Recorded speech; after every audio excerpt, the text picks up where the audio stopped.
Well, this is an incredible image that PETA shared. Yes, PETA, this was on their official X account, and here's the caption, and I'll describe what the photo looks like to you for you.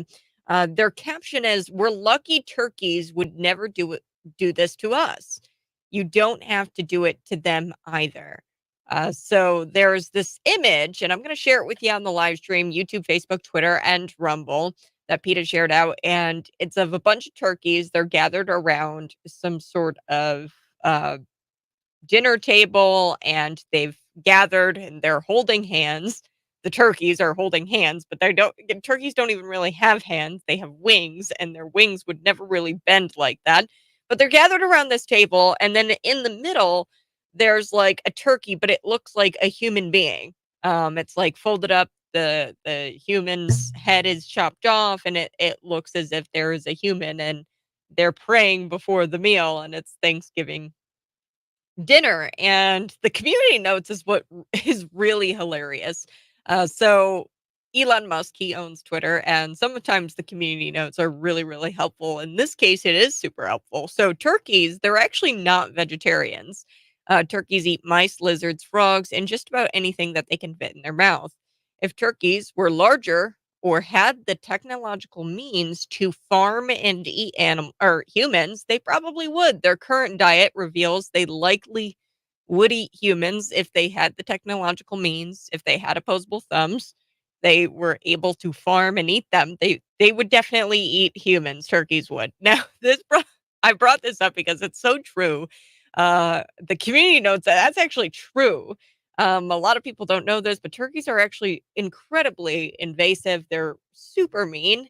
And I mean, I don't even really like turkey. I hope you all had a great Thanksgiving. This is the Morning Buzz. And I just had to share that tweet with you because I thought it was absolutely hilarious. PETA's out there and they're like, we're lucky that turkeys would never do this to us. You don't have to do it to them either." And they tweeted this out.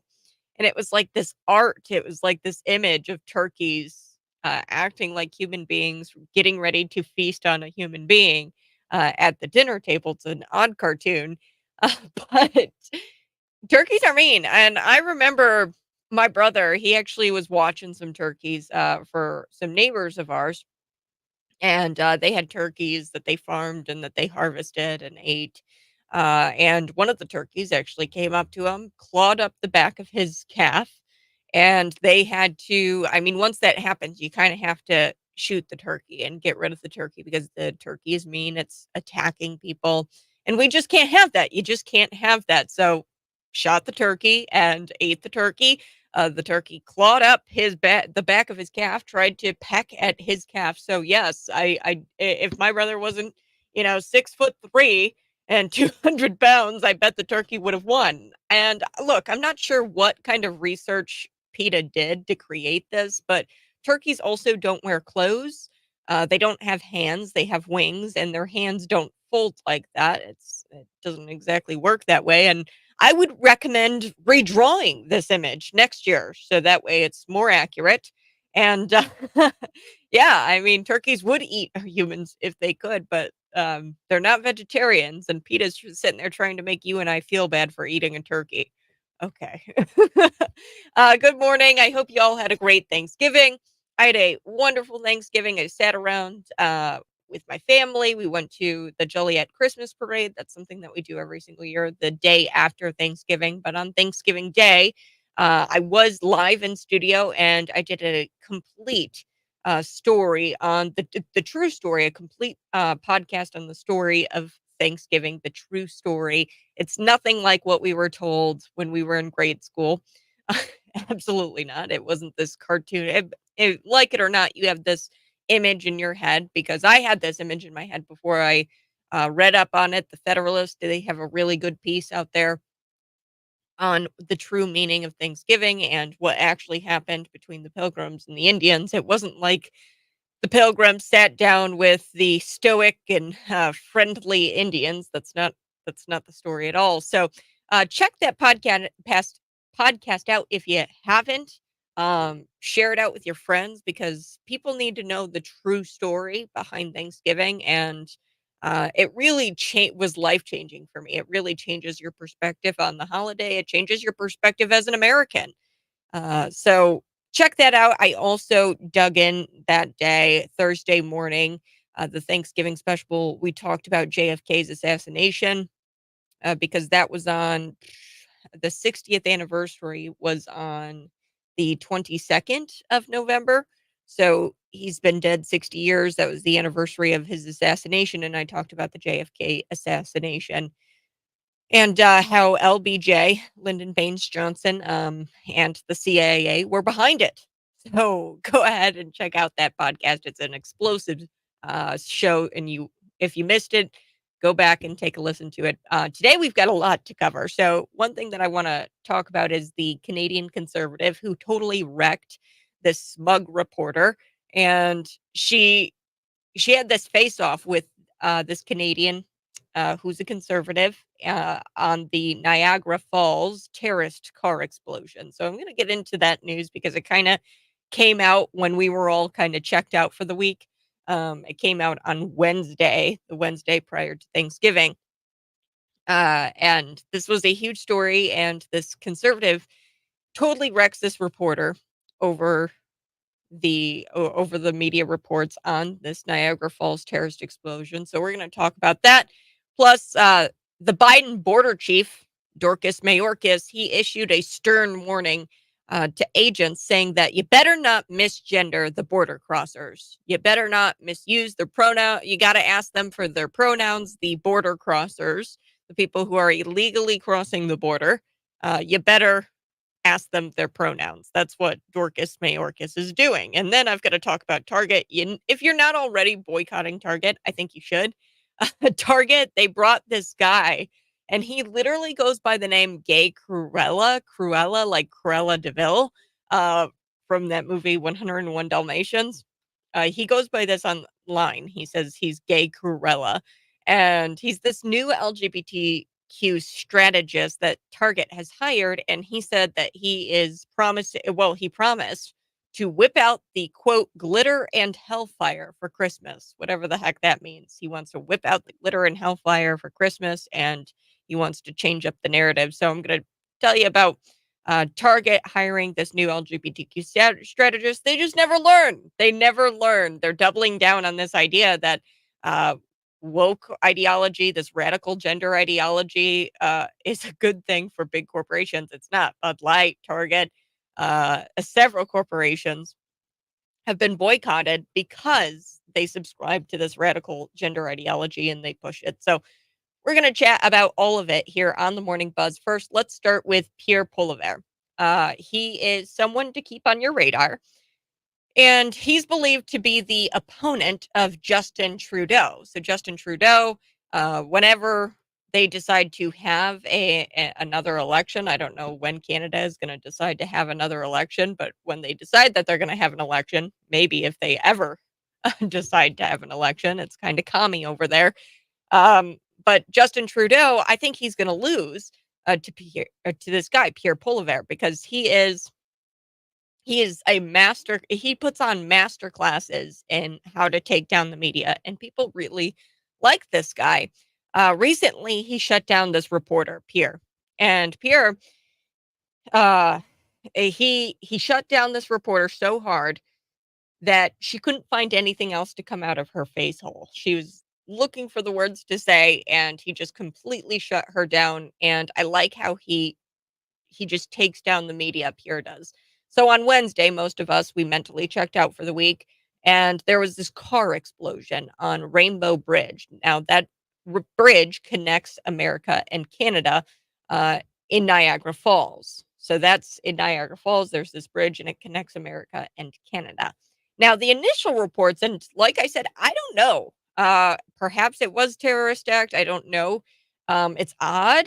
I think that initial reports told us that it was a terrorism attack, and intelligence officials were put on high alert in New York City or in New York, and they were talking about how this was a potential terror attack. Okay, so it's not crazy to think still even that this was a terrorist attack. Now, the incident wound up being caused by a quote reckless driver instead.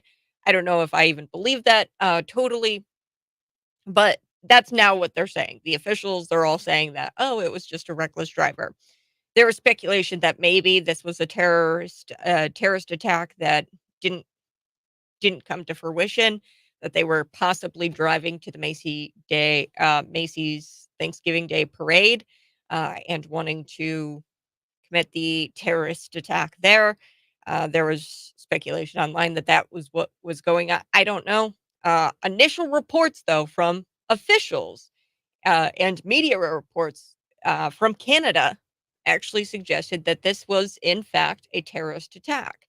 Now, Pierre Poliver, he was asked by this woman. Her name is Paula Larigio, Paula Larigio. She's a Canadian reporter. And he was asked by this reporter if it was responsible for him to speculate about the terrorism that he got from media reports of there being a terror-related event at the border here between America and Canada on this bridge.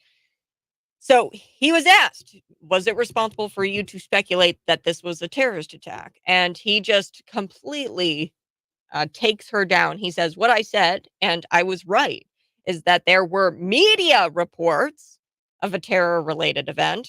By your own admission, there were media reports of a terror-related event. And that media report, according to CTV, that was the media report he cited, unless you're questioning their integrity, came from security officials. So the media said that the Trudeau government told them that this was possibly a terror-related event.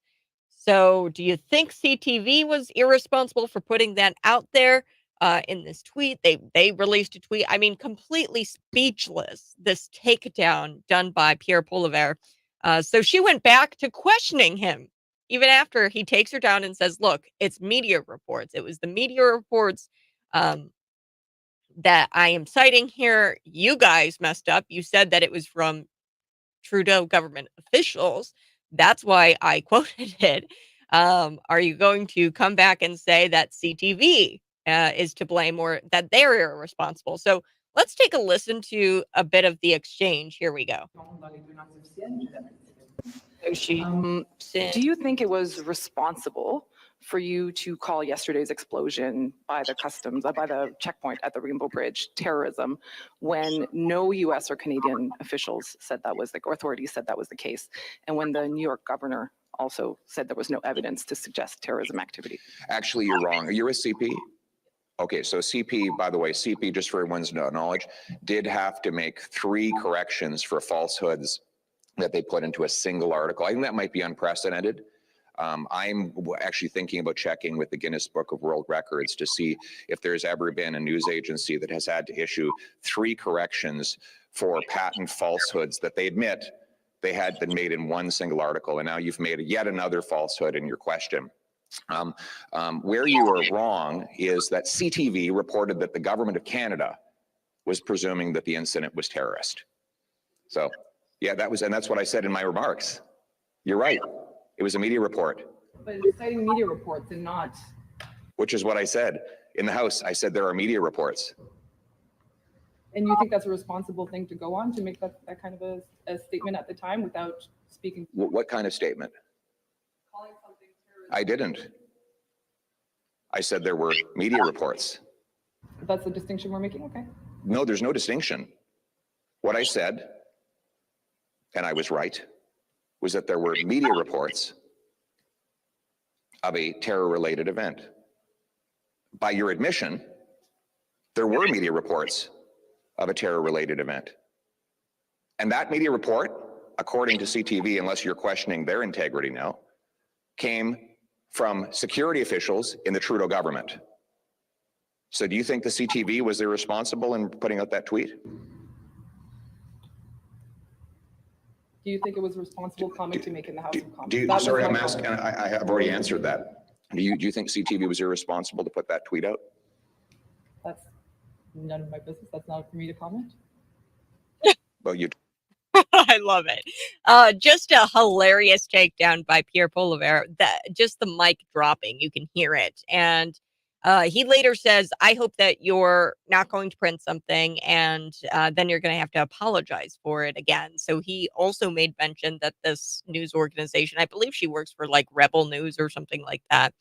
Um, that publication had to make like 3 retractions or something like that. He points that out. And then he says, I just hope you're not going to print something that you have to apologize for again. And then he roasts her and says, I might have to check the Guinness Book of Records because um, I've never seen a publication print so many lies and so many lies that they knowingly like they have admitted to were lies. So it'll never cease to amaze me how reporters can't say, "Well, that's a fair point," or "You got me on that one." You will never hear a reporter say that they lack self awareness, and they don't have the self-awareness to hear the words coming out of their mouths.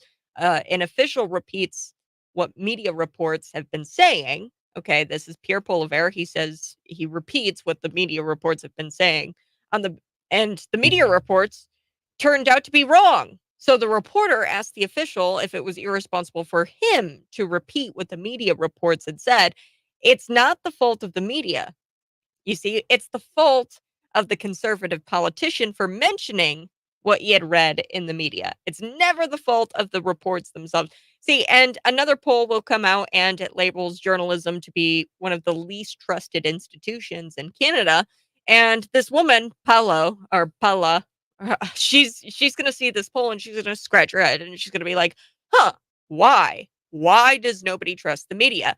It's because of things like this lady, because you guys lack self-awareness and Pierre Poliver just completely roasting her. I thought this was hilarious, but we're going to take a quick break. This is the Morning Buzz. Do have to talk about Dorcas Mayorkas. He's out there. No, he's not securing the border. The border's wide open. And he actually issued a stern warning to agents. He said, hey, Border Patrol agents, do not misgender the border crossers. Don't misgender the people illegally coming over the border. That's a big no-no. You can't misgender the border crossers. And I'm going to be chatting a little bit about that here on the Morning Buzz. Find me on YouTube, Facebook, Twitter, and Rumble. Subscribe to my YouTube channel. That's Cat Peterson 929.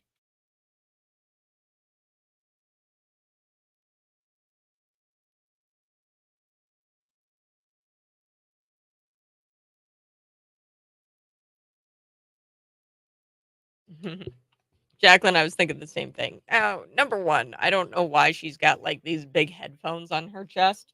It's very odd. But you can tell just by looking at her, she wouldn't even need to open her mouth. Just her appearance says what she is. Then she opens her mouth and removes all doubt, right? Yeah. So if you look at her, it's like, wow. The She lacks a self-awareness. Anything that comes out of her mouth, it's just garbage. She was just going to sit there and try to blame a conservative politician for this conservative politician really just repeating what the media had originally reported. And it wasn't even like they originally reported it, just, they had a pretty solid source. He even mentioned that the Trudeau government gave the media that information. They said that it was a potential terrorist attack, and he cited the media reports as to why he thought that this was a potential terrorist attack. And then she gets mad and she's like, that was irresponsible of you. You made people think that it was a terrorist attack. How could you do that? And he's like, whoa, whoa, whoa, whoa. It wasn't me. Okay. It was the media who originally reported it. I was just repeating what the media had gotten from allegedly the Trudeau government. We'll be back in just a little bit.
so much to get to. We are going to be talking a little bit about the Biden border chief. That's Dorcas Mayorkas. And I guess he issued some sort of stern warning to agents. And he said, hey, don't you dare misgender the border crossers. So the illegal immigrants who are crossing over the border right now, the main thing we need to worry about is not misgendering those folks. And he issued this stern warning to Border Patrol agents. So we're going to talk about Mayorkas here coming up in just a little bit. But first, I do want to share a little bit more about that crash that happened, the Rainbow Bridge. Police are still investigating. Now, I thought that it was a terrorist attack. There was speculation that it was a terrorist attack, not by just me, but by officials in the Canadian government who told the media, CTV. The initial media report said that security officials in the Trudeau government had said that it was a potential terrorist attack. Okay. Now, we have found out that this wound up being caused by a reckless driver instead. And, it was pretty quickly and later, like pretty quickly, they ruled out terrorism. But I mean, a lot of officials had said that this was a potential terror attack, and I talked about Pierre Poilievre and how he was somebody that came out initially and said, "Look, the media reports are saying that this is a terrorist attack." But we've got security cam footage. Now, this is Kurt Villani and his wife, Monica Villani. Both 53 years old. They died when their car became airborne and crashed on the Rainbow Bridge in Niagara Falls. So this is in Niagara Falls, and this is a bridge that connects America and Canada. They live 10 miles south of the crash site in Grand Island, New York. Now, the U.S. Border Patrol agent, he was also injured in this incident that took place on Wednesday. And like I said, this is when we had all pretty much mentally checked out from the news. But the car explosion on this bridge was huge because people thought that this was a terrorist attack. And this prompted a very large emergency response and the closure of 4 border crossings. So the borders are open, and that was a really real threat. That this was a terrorist who was coming in. Possibly there was even speculation to come in the next day to the Macy Day Thanksgiving parade. That's what people were speculating about. The security scare came on the eve of Thanksgiving, one of the busiest travel days of the year. New York Governor Kathy Hochul later came out and ruled out terrorism. So she said it wasn't terrorism. Now, the couple's family, so the couple that was in this car, their family owns a chain of hardware and lumber stores in New York State. Now, in a statement released to CBC, the Canadian Broadcasting news, the media, the family said that they were grateful for the prayers and condolences and well wishes they had received. It's still unclear why and what caused the couple's vehicle to rapidly accelerate. So it rapidly accelerated and then it went airborne and then it crashed and then it bursted into flames. That's what happened. Now, the mayor of Niagara Falls, he said to New York Times that the couple had been driving an older Bentley vehicle, and they were on their way to a concert in Canada, thought to be a Kiss show, and it was later canceled due to illness in the band. But he said that the police are still investigating. The mayor did say that the police are investigating the possibilities behind this crash, including if the car suffered some sort of failure that caused it to accelerate randomly. So it's almost like it accelerated randomly. And Governor Kathy Hochul, she actually came out and said that this was a high rate of speed, hurtling over an 8-foot fence on the New York side of the border near a checkpoint. So that's why we thought that this was a terrorist attack. They did, in fact, injure a border patrol agent. The vehicle was incinerated. There was nothing left but the engine. So this is an interesting story. I don't know if it was a terrorist attack. It definitely is odd that the Trudeau government security officials, when it first happened, they said that, hey, this is potentially a terrorist attack. They actually had intelligence officials in New York put on high alert for a potential terror attack. So I don't know. It's odd. I like how Larry brought this up. This is a good question. Was it a hit? Was it a professional hit? Did Did the family have enemies? Did this couple have enemies? It's odd that the car accelerated as fast as it did. Was it a failure of the car? Was the car being operated by remote control? Who knows? I've got no idea. I'm just asking questions. I think it's odd, though, the reports that came out about this event and how it was initially reported as a terror related event. And then that was ruled out a little bit later. It was quickly ruled out, but it was circulating that in in the reports, I mean, reports came out that Trudeau government officials thought that this was terrorism. I mean, it was so much thought that this was terrorism. Like people thought so much that this was terrorism that they actually had all of the intelligence officials in New York placed on high alert for terrorist attack. So yeah, I just think the story's a little odd. But we are going to be chatting a little bit about the Biden border chief, Dorcas Mayorkas, and what he put out there for the Border Patrol agents, and he wants them to not misgender the border crossers. So that's big news. He's not doing anything to close the border. He's just making life worse under Alejandro Mayorkas. It's an understatement to say that we have become gripped by an unprecedented border. Subsequently, his leadership has contributed to a de facto open border. And we've all seen the countless reports of convicted criminals, cartel members, and even terrorists slipping through in mass. Okay, so that it's not crazy to think that this was a terrorist attack, given the state of our borders, both the northern border and southern border. But Mayorkas, he said that he has not said that he's going to be changing course. He has not said that he's going to close the border or implement policies that close that border. Uh, he has yet to admit failure. But what has he done? He has attempted. He's uh, completely just gave us a big ol' screw you. And he said, you know what? I'm going to tell the border agents to not misgender the border crossers. This is like a big slap in the face. Uh, and it just goes to show you how out of touch this guy truly is. I'm going to talk more about this here on the Morning Buzz. As always, I'm live on YouTube, Facebook, Twitter, and Rumble. Smash the like button if you go there, and subscribe to my YouTube channel. That's Cat Peterson 929.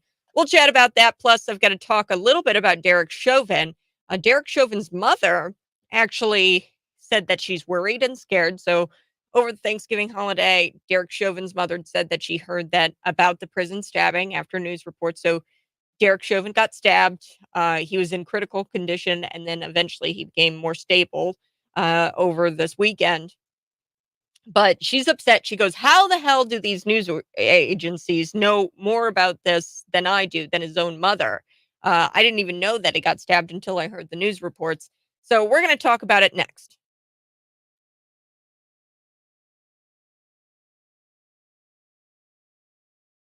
Hi, folks. If you're watching, go ahead and smash the like button. We're going to come back in just a little bit, and I'm going to be talking about Dorcas Mayorkas, but the mother of Derek Chauvin. And I was talking about this with some family over the weekend because this was big news over the weekend where he was stabbed. So he was convicted on charges stemming from the death of George Floyd. He was in police custody on May 25th, 2020. And the mother of Derek Chauvin actually said that she learned her son was stabbed in prison on Fridays via news reports while his attorneys and his family were kept in the dark on the incident. So his attorneys, his family, they were kept in the dark about this. And this is just not right. You know, you've got some rights while you're in prison, okay?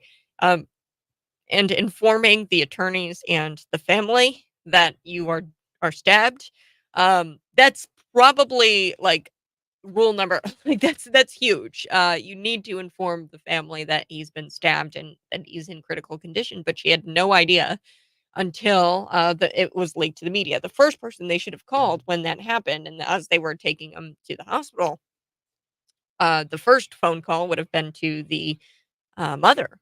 But then it broke in the news, and it just spiraled out of control. And she says this, and I love the quote. She goes, how the hell do these news agencies know? And his own mother didn't even know, doesn't even know. And the prison has an emergency contact number for me. I am the emergency contact for Derek Chauvin at this prison. So this is a very disturbing story, because this would have never happened to Derek Chauvin had it not been battled out in the court of public opinion, this case. Um, and like I've told you multiple times, George Floyd, he was a what, he was over 6 feet tall. He's a huge guy. I don't know what I would have done in that situation. I'm not a police officer. I have said multiple times, maybe Derek Chauvin should have called the ambulance, realized that he was high on fentanyl, and was possibly ODing. It's very clear by the video something is off with George Floyd. Now, I don't have any kind of training to tell whether or not somebody is overdosed or is on drugs. I have no training in that whatsoever. But it doesn't take a rocket scientist to look at George Floyd in that video and to say there's something not right there. Now, I had brought this up. Why didn't he just call the ambulance? Well, when you're in that situation and you've got this 6 foot, pretty much giant, right? And that's not my words. That's, people call him the gentle giant, George Floyd. He's a giant and he's obviously on something. And that that that's pretty scary. I would imagine that's a pretty scary situation to be in. I've been around, or have seen people who have been high in public before, nothing to the extent of George Floyd, right? Obviously, you go to the gas station, you might see a bum or two high, and you're like, ugh. And you walk away because you're like, "Ugh, I don't know what this person will do to me if I get too close." Okay, that's just human instinct. This person is not in a right frame of mind. So I don't know what Chauvin was thinking at the time. I don't know. I wasn't him. Um, but maybe he was just afraid and had to subdue this giant who was clearly on substance and was abusing substance. He's was a guy who had priors. You roll up to the scene, you know that he has priors. You know that he is a violent offender. He took a gun and he pointed it at a woman's pregnant belly, right? This is not somebody who is peaceful, okay? And he's ginormous and he's on something, okay? So you're going to do everything you can to protect yourself. And like I said, I don't think Derek Chauvin should be serving 1 day in jail. Now, I have said perhaps he should have called the ambulance and realized and had some sort of training to deal with people who are overdosed on substance, or I, I I don't know. I don't know if he received that training or what, but um, maybe you should call it the ambulance. Like that. That's at most what you can kind of look at and say, "Oh, you were wrong here, Derek Chauvin. You should have called the ambulance." Um, but I've told you before. So the autopsy shows, and I don't know if I have a pencil here, but there's the tip of the pencil. If you look at a tip of the pencil, that much fentanyl was found in George Floyd's system. That's actually 3 times the amount of fentanyl that you are to have in your system that before it kills you. Okay, so he had 3 times the amount of what it is to kill you, fentanyl, and that's like this. It's, I forget the nano. I think it's like 3 nanograms or something like that. But you look at the autopsy, and it wasn't like death by strangulation, asphyxiation. He didn't die from that. He died straight up from a fentanyl overdose. And Derek Chauvin is now has now been stabbed in this prison. I think he's been wrongfully convicted. And if you go to think about this, like pedophiles, domestic abusers, they get stabbed, beaten, and killed in prison. And here's this guy who did nothing like that. Now he possibly killed somebody, but he's a cop, and you don't do well in prison if you're a cop, okay? But yeah, we're gonna talk about the mother and her reaction to the news next here on the Buzz.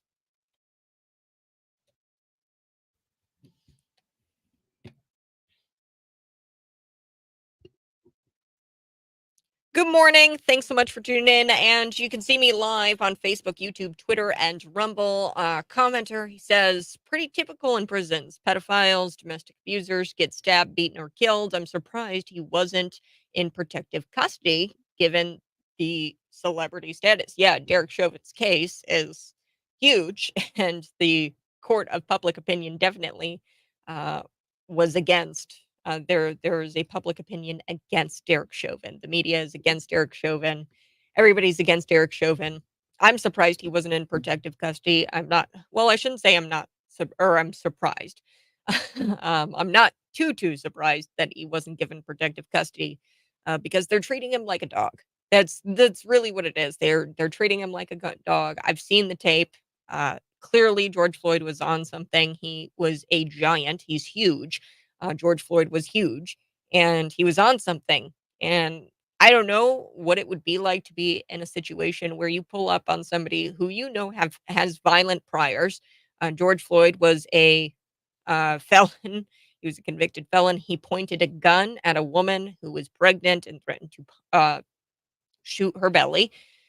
He was not a very nice dude. Okay, he wasn't a nice dude. It's sad that he died. It's sad that he overdosed on fentanyl. But really, that's what the autopsy says. It doesn't say he died by asphyxiation. It doesn't say that he died by strangulation. Now Chauvin put the knee on the neck, and I think that the only thing that is of a fault of Derek Chauvin is that Derek Chauvin didn't call the ambulance. He wasn't trained. He didn't. I think he operated off of fear, and he was afraid, rightfully so. I mean, what do you do when you see somebody high at the gas station, or somebody high in at the gas station? You know, maybe a bum or two that's high. You walk away. You're afraid. Okay, me, if I see somebody out in public and I'm like, that person is clearly on something, then I walk away and I try to avoid that person because I'm afraid of what that person might do. Now, think about this. You're a police officer. You're tasked with getting this person off of the street, so you can't just walk away. You pull up on this guy and he's got priors. He's got violent priors. He's 6 something, giant guy. He's huge. He could easily take you. And he's got this stupid strength, maybe because he's high on fentanyl or he's on something and you don't know what this person is taking. So I think he responded to the situation that he was in, Derek Chauvin. Now, I don't know what I would have done. I think that officers need to be trained probably more, or at least Derek Chauvin should have been trained more on what to do when encountering somebody who is obviously abused substance. Uh, but yeah, Derek Chauvin should not be in the position that he is in. There are people in this world who have gotten off for terrible crimes, terrible crimes.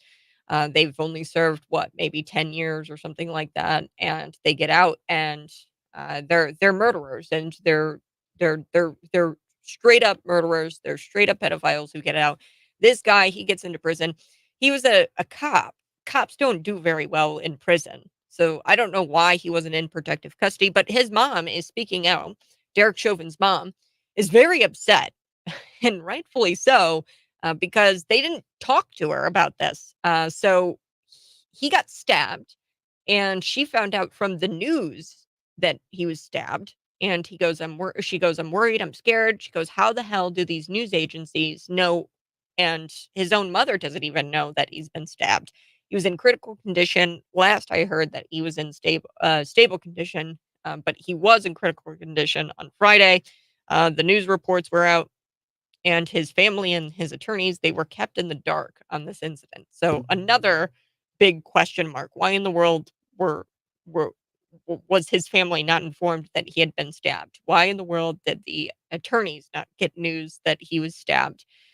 They had to find out via the news agencies. So we're going to talk about it here coming up in just a little bit. I do want to get to Alejandro Mayorkas. We're probably going to have to wait until the 7 o'clock hour because I've got to take another break. But you're listening to The Morning Buzz, Cities 92.9. If you guys haven't yet, we're going to retweet this because I think this is absolutely hilarious. Find us on Twitter. That's Cities 92.9. PETA, they tweeted this out. It's odd. The caption is, we're lucky turkeys would never do this to us. You don't have to do it to them. And then there's this cartoon type image. It's some artwork. And the turkeys are all gathered around the table and they're holding each other's hands. Turkeys don't have hands. They have wings, but they're holding each other's wings and they're gathered around this human who has been cooked and is served on a platter, much like a turkey would be at Thanksgiving. And PETA says that you shouldn't eat turkeys. And the community footnotes on this is actually truly incredible. I'm gonna talk a little bit about this tweet here next on the Morning Buzz, Cities 92.9.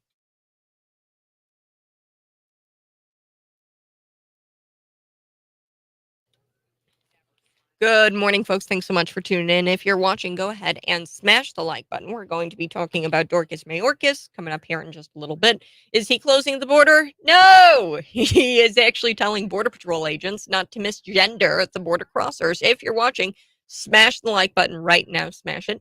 And we will come back and we're going to talk about Alejandro Mayorkas and also Derek Chauvin's mother. Also want to talk a bit about Target because Target has recently hired, they just never learn, but they recently hired this guy. He goes by GAYCRUELLA, like Cruella DeVille from 101 Dalmatians, but he goes by GAYCRUELLA online. On Twitter, is in his bio, he says that he's GAYCRUELLA and he's this LGBTQ strategist. And he said, quote, "I promise to whip out the glitter and hellfire for Christmas." So I don't know what that means, but I'm sure we can attribute the disabled Santa Clauses and the gay nutcrackers to this guy and his promise to flip the narrative. That's what he says. He wants to flip the narrative.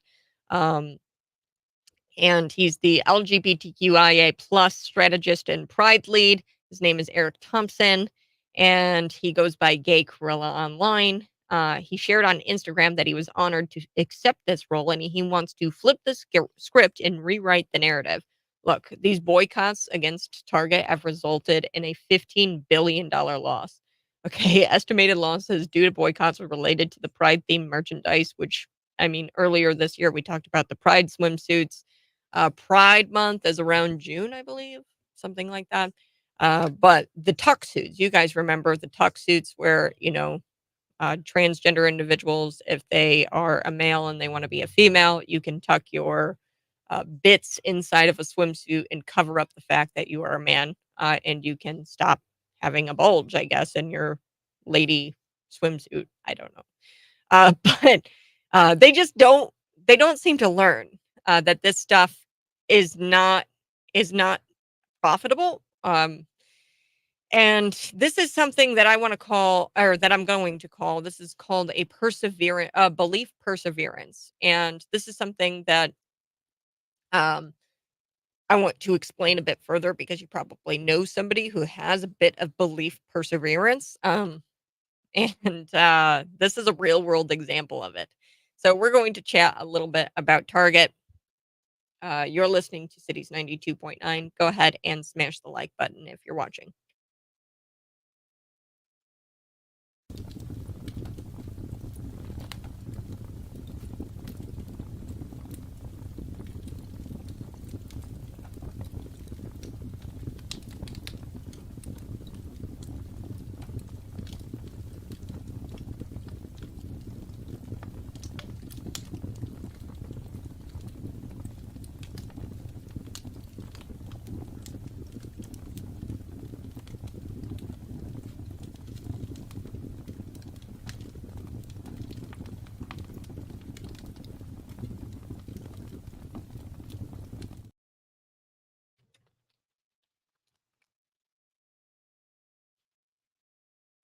Find me on YouTube, Facebook, Twitter, and Rumble. You can see me there. Subscribe to my YouTube channel. Before we took the break, I was telling you guys a little bit about this image that PETA had shared out on their Twitter page. And if you guys haven't seen it, go ahead and follow us on Twitter. That's Cities92.9. You can see it there. We're going to share this out with you because it's hilarious. So PETA, they captioned this photo.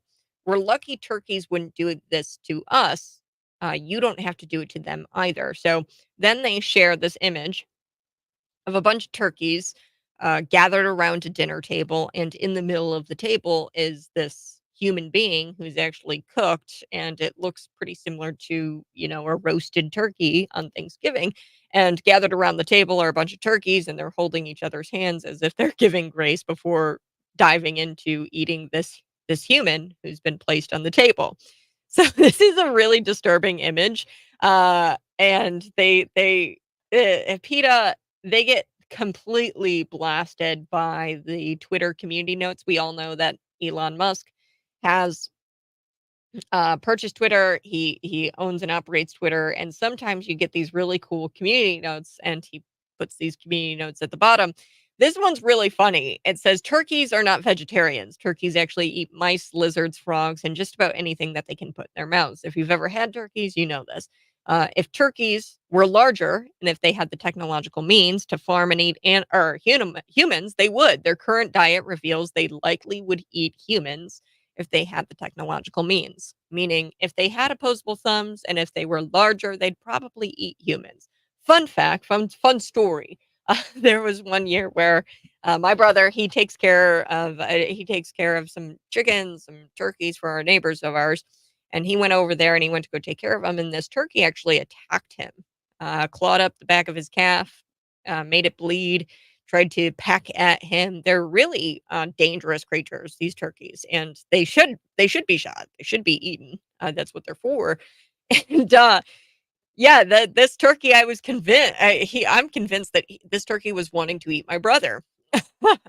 But he was not big enough, obviously, and couldn't manage to bring down a 6'3" man. And he failed epically, this turkey, because at the end of the day, you had to shoot them. If turkeys attack humans, you got to shoot them. It's the way it goes. Once they attack people like that, you can't have them around. They're dangerous. They can actually hurt somebody. So I thought that this was hilarious. And shame on PETA. I mean, PETA is so out there. I'm not sure if they realize this, but turkeys also don't wear clothes and they don't have hands. So they would never be holding each other's hands around a dinner table. They have wings and their wings don't really work that way. I recommend that next year, if they come out with they redraw this to make it a little more accurate. Uh, but coming up, we are going to be talking about the Biden border chief. That's DORKAS Mayorkas. He issued this stern warning to Border Patrol agents saying that you cannot misgender the border crossers, the illegal immigrants, and then target. They just will never learn. They bring in this guy who goes by GAYCRUELLA. That's literally his name online. He says that he's GAYCRUELLA DeVille. And he's an LGBTQ strategist, and he's promising to whip out the glitter and hellfire for Christmas.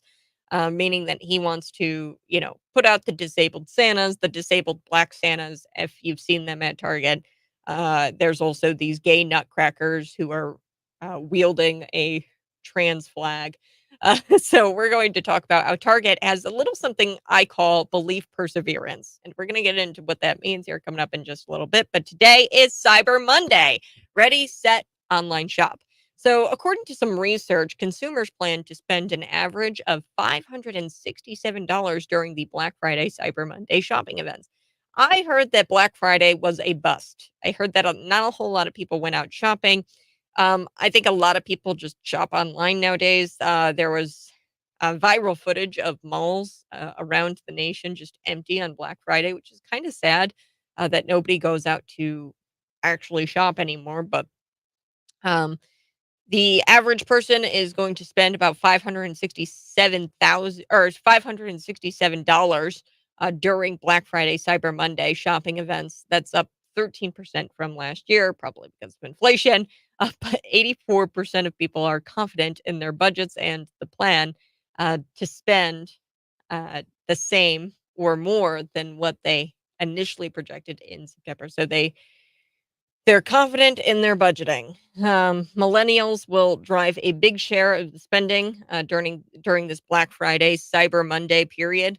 They are 43% of the spending, and compare that to Gen X, that's 23%. Boomers, 20%. Gen Z, 13%. I'm back next on the Morning Buzz.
Good morning. Thanks so much for tuning in. I so do appreciate it. If you're watching, go ahead and smash the like button. We're going to be back in just a little bit. And let's see. Let's get to some of the information from the autopsy. Said George Floyd also had C19. Then we also have. I find the idea of transgender nutcrackers hilarious. Did anyone think that through? Yes, transgender nutcrackers, hilarious. We are going to be getting to Target. Target actually recently hired this guy who goes by quite literally the name GAYCRUELLA online, and he is supposed to be some sort of pride lead, some sort of LGBTQ strategist who is supposed to push products out there, much like the Black Santas, the Black disabled Santas, which make no sense at all because I mean, how is Santa gonna get down the roof if he's disabled? Or onto the roof and then down the chimney? It's not gonna work out so well. Plus, also, transgender nutcrackers are kind of ironic, kind of hilarious. Bob, beautiful, beautiful comment. We're gonna be back here in just a little bit, also talking about Alejandro Mayorkas, and I will get to your comment here, Jennifer. I've looked through the autopsy. Primary documentation does talk about how C19 was in his system. Fentanyl, it was, I've talked about this before. I think it was like 3 nanograms, maybe 5. It's the tip of a pencil. That's all it really takes. If you look at how much fentanyl was in his system, it was 3 times the amount that you're supposed to have, like in, or not supposed to have. You shouldn't have any of it in your system, but um, 3 times the amount of what would kill you. So he had like 3 or 5 nanograms. I've got to look up the autopsy again, but we'll chat about Derek Chauvin's mother and how she was actually kept in the dark about Derek Chauvin's stabbing. And that's a big no-no because she's listed as an emergency contact. That's next.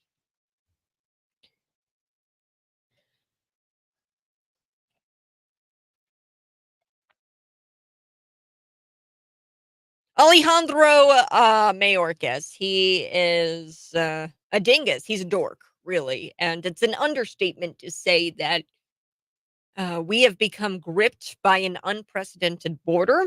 Subsequently, his leadership, Alejandro Mayorkas's leadership, has contributed to a de facto open border.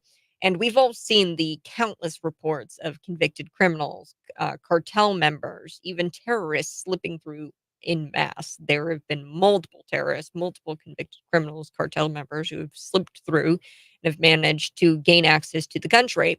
And Mayorkas has not said that he is going to be changing course on that anytime soon. He is also not admitted to any kind of failure. So, what has he done? What has Mayorkas done?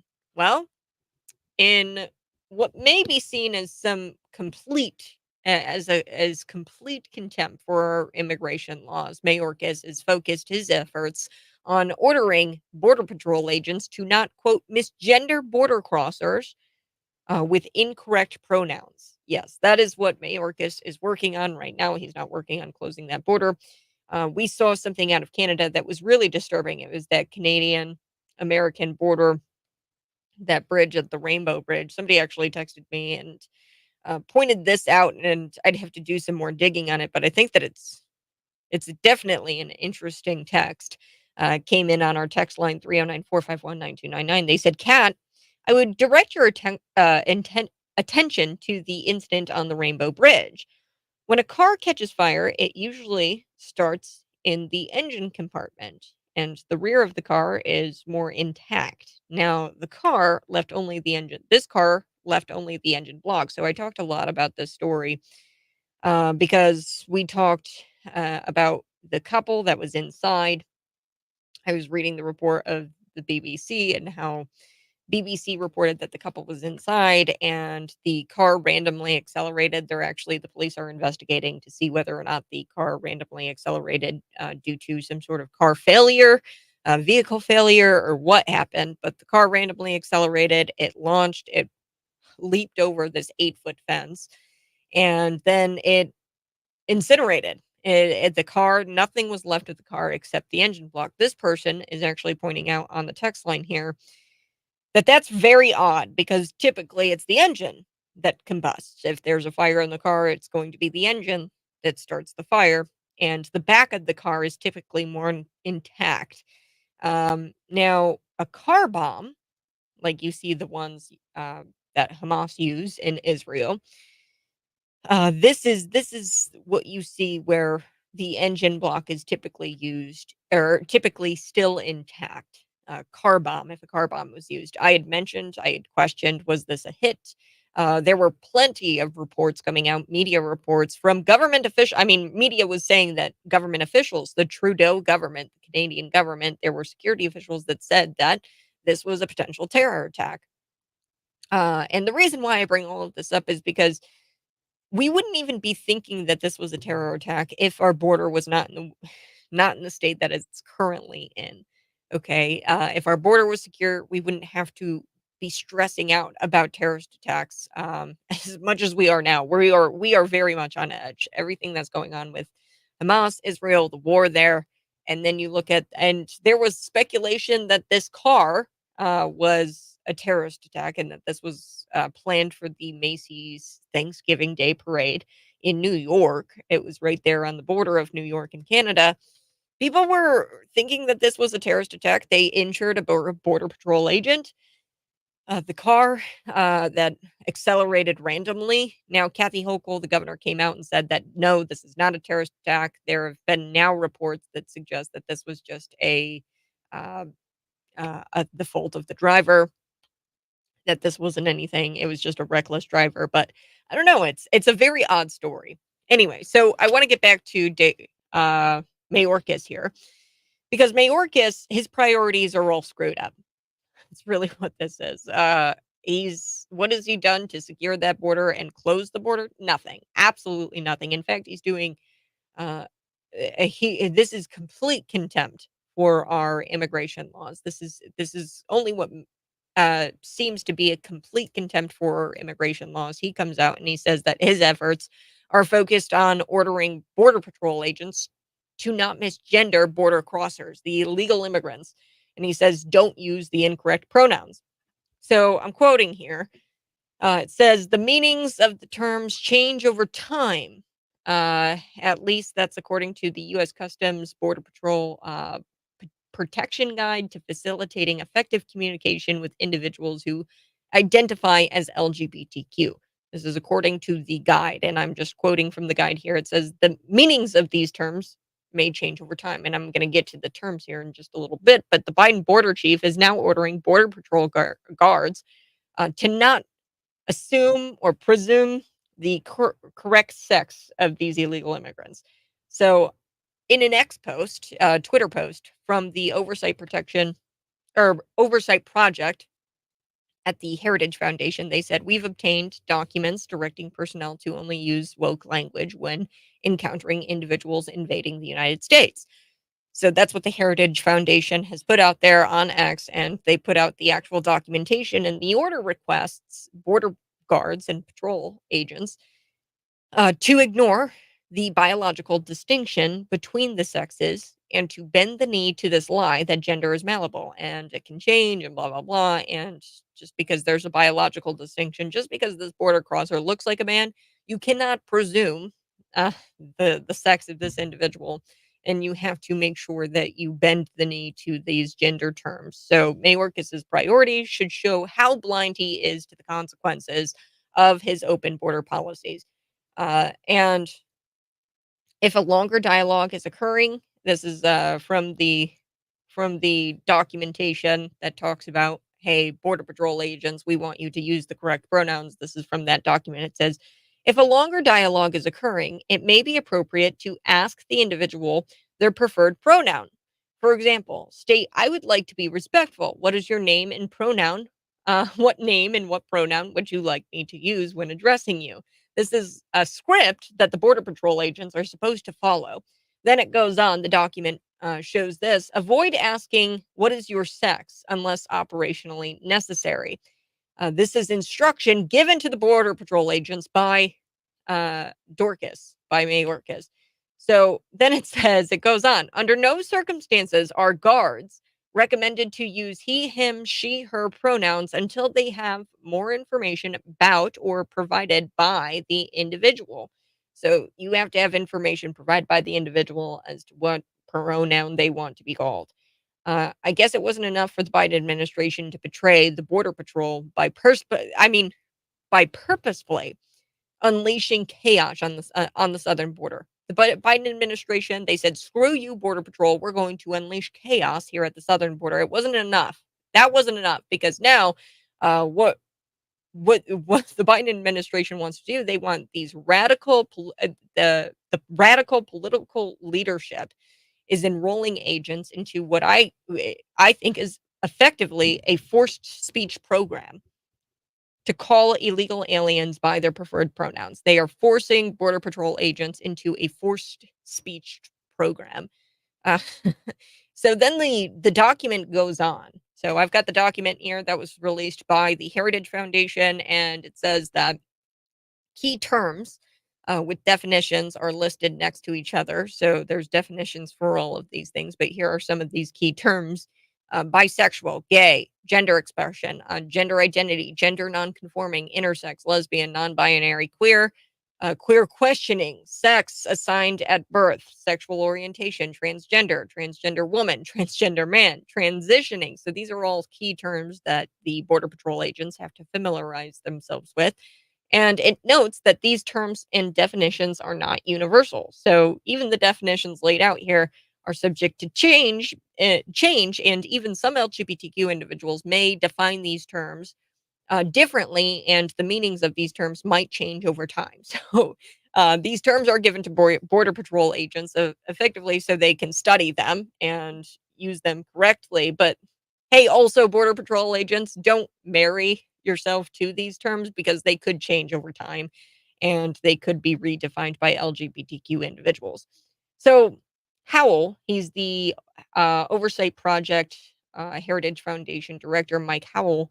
He said that the Border Patrol should be allowed to do their job and prevent all illegal immigration, and they shouldn't be used as pawns in some sort of sick social experiment.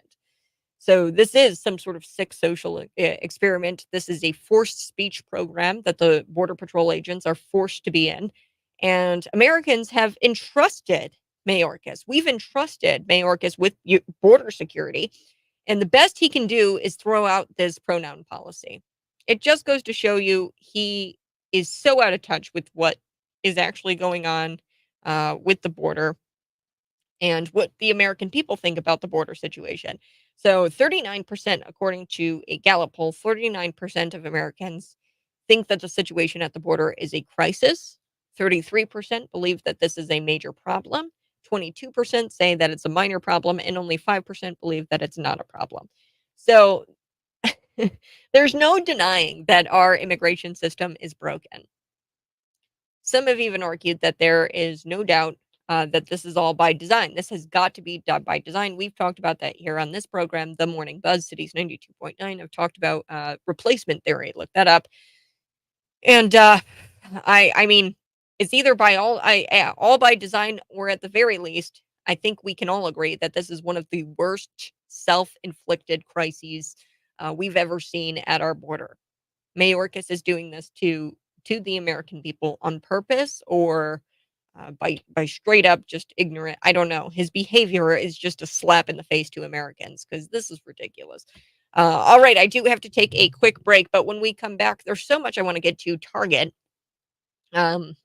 They have strengthened their promotion of radical gender ideology despite negative sales reports. Okay, another negative sales reports following the backlash to its Pride Month merchandise featuring the tuck-friendly swimsuit. We remember this, where this tuck-friendly swimsuit was promoted at Target, and they haven't learned their lesson because they just hired somebody. His name is Eric Thompson. He goes by GAYCRUELLA online, and he shared on Instagram that he's actually honored to accept this role as some sort of LGBTQIA plus ABCDEFG strategist, and he's some sort of pride lead, and he's going to try to work on getting more merchandise on the shelf that is LGBTQIA gender radical ideology.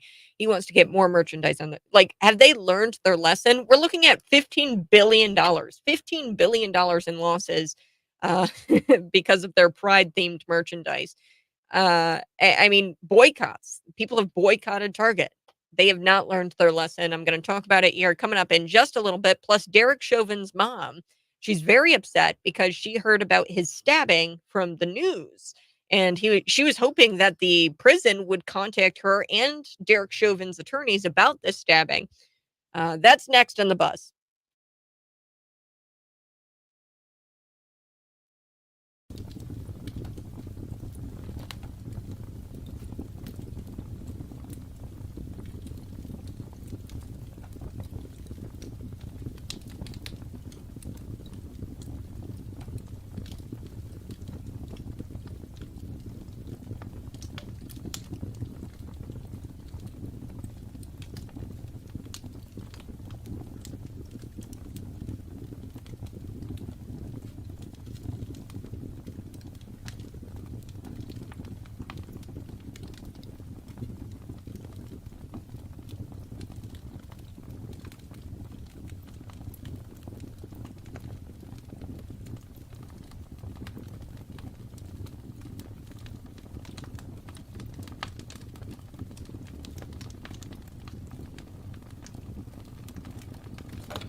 Good morning, folks. If you're watching, go ahead and smash the like button. We're going to get to a lot of your comments here on the other side. Plus, I do want to talk about Target. And typically, I mean, we all know that pride comes before the fall. And when it comes to big business, you would think that the last thing they would want is corporate collapse.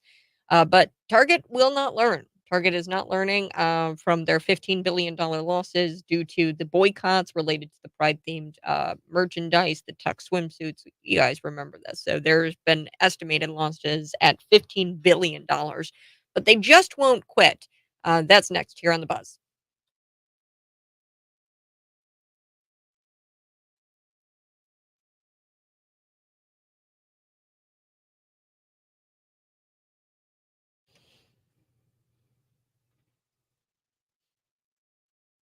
We all know that pride comes before the fall. And when it comes to big business, you would think that the last thing they want is corporate collapse. But there's this psychological phenomenon, and it's known as what's called a belief perseverance. And a lot of times this is manifested in what is known as the backfire effect. So this is what belief perseverance, this is when people double down on their beliefs even when new information comes forward that firmly contradicts it. In fact, those beliefs might even be strengthened. So, this is what is called belief perseverance. And this is a real world example of that. This is the Morning Buzz Cities 92.9. I'm live, Facebook, YouTube, Twitter, and Rumble. You can see me there. Subscribe to my YouTube channel. That's Camp Peterson 929. And people are but these Target is doubling down on their beliefs, even though there's new information that has come forward that firmly contradicts this belief that this is a good idea, and their belief has been so strengthened. This is a real world example. There's this common misconception with not just Target, but also just big corporations that is way too common these days. They believe this belief perseverance that they've got. They believe that this idea of woke merchandise delivers shareholder profit, and that's just not true. So you're probably scratching your head. You're wondering why in the world is there black disabled Santas on the shelves at Target? Why in the world are there these transgender nutcrackers? The nutcrackers, they are wielding a transgender flag. What is going on? Well, Target is doubling down this Christmas season, despite there being no evidence that this actually delivers the woke merchandise delivers shareholder profit. There is no profit to be made when it comes to woke merchandise, and they refuse to believe that this is a loss. This is a loser. Woke merchandise, LGBTQ merchandise is a loser.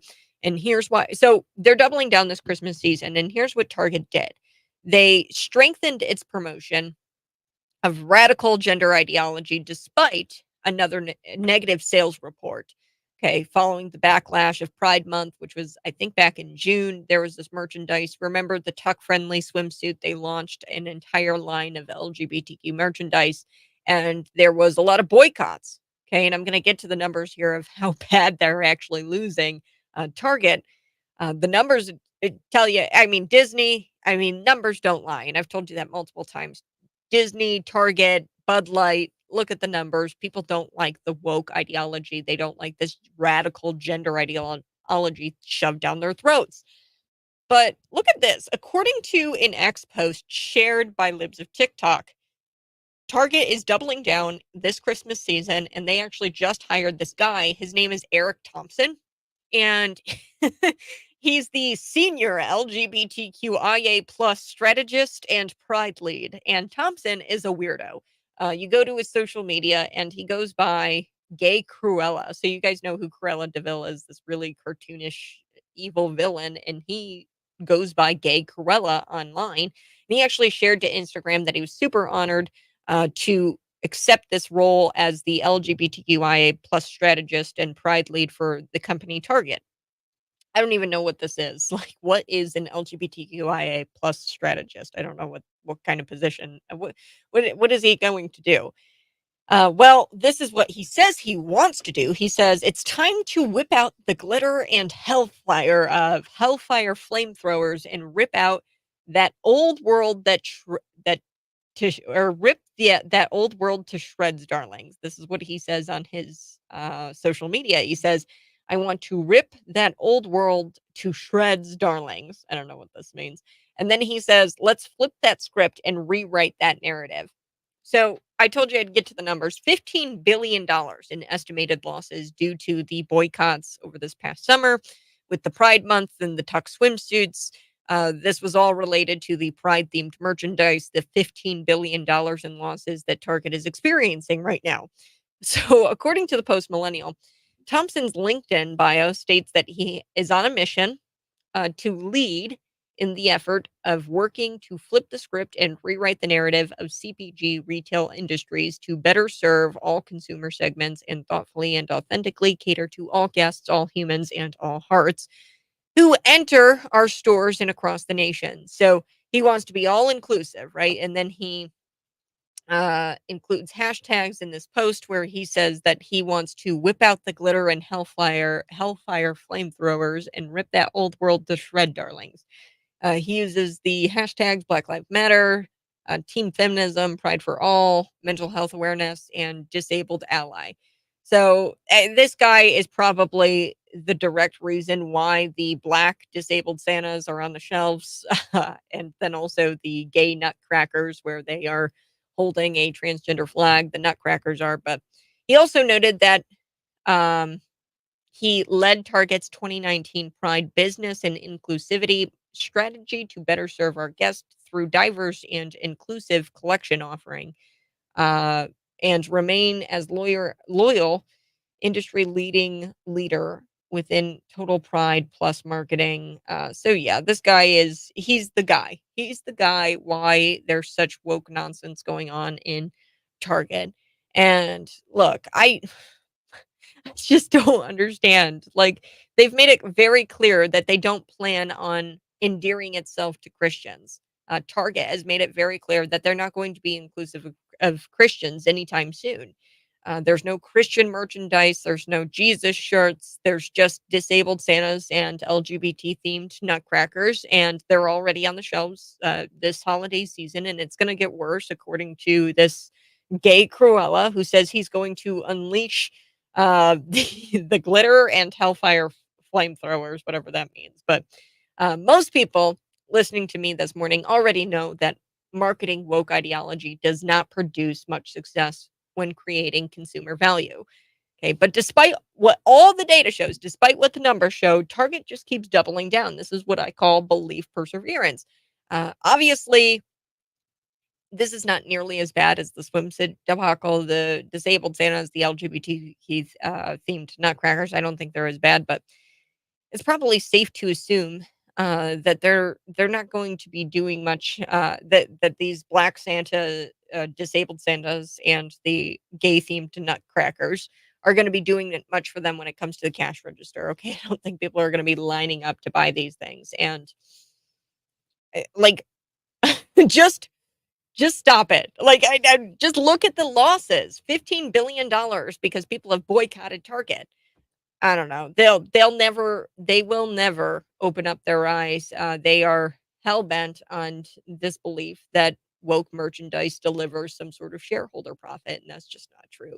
Do want to shift gears. Let's talk about it. I do have to take a break. Derek Chauvin's mom, she is very upset because she didn't hear about the prison stabbing from the prison itself, but rather news reports, news agencies. And she goes, how the hell did these news agencies hear about this? And his own mother didn't hear about it. She is the emergency contact at the prison. So I think it's wrong that she wasn't contacted first. I mean, the moment he was stabbed, they should call his emergency contact, and they should also inform his attorneys about what happened. So he was stabbed. He was in critical condition. I think he's stabled out, but I don't even know why he wasn't in protective custody. This doesn't make any kind of sense because Derek Chauvin was a former police officer, and I would imagine that former police officers don't do very well in prison. Also, not to mention the celebrity status, really, of this case, and the court of public opinion clearly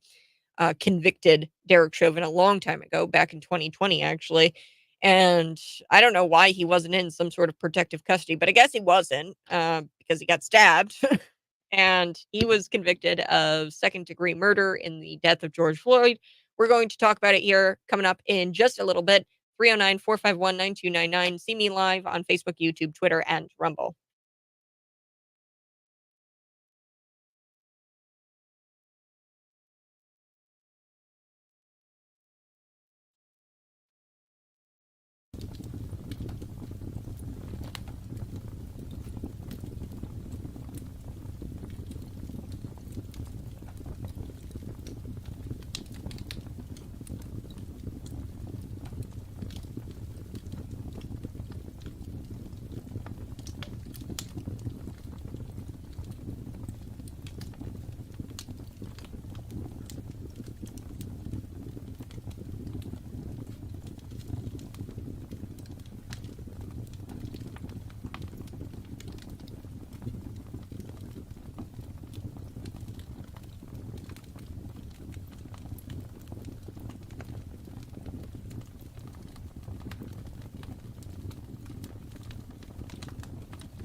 Wowza. Corey McGregor. This is kind of interesting. They're investigating Corey McGregor.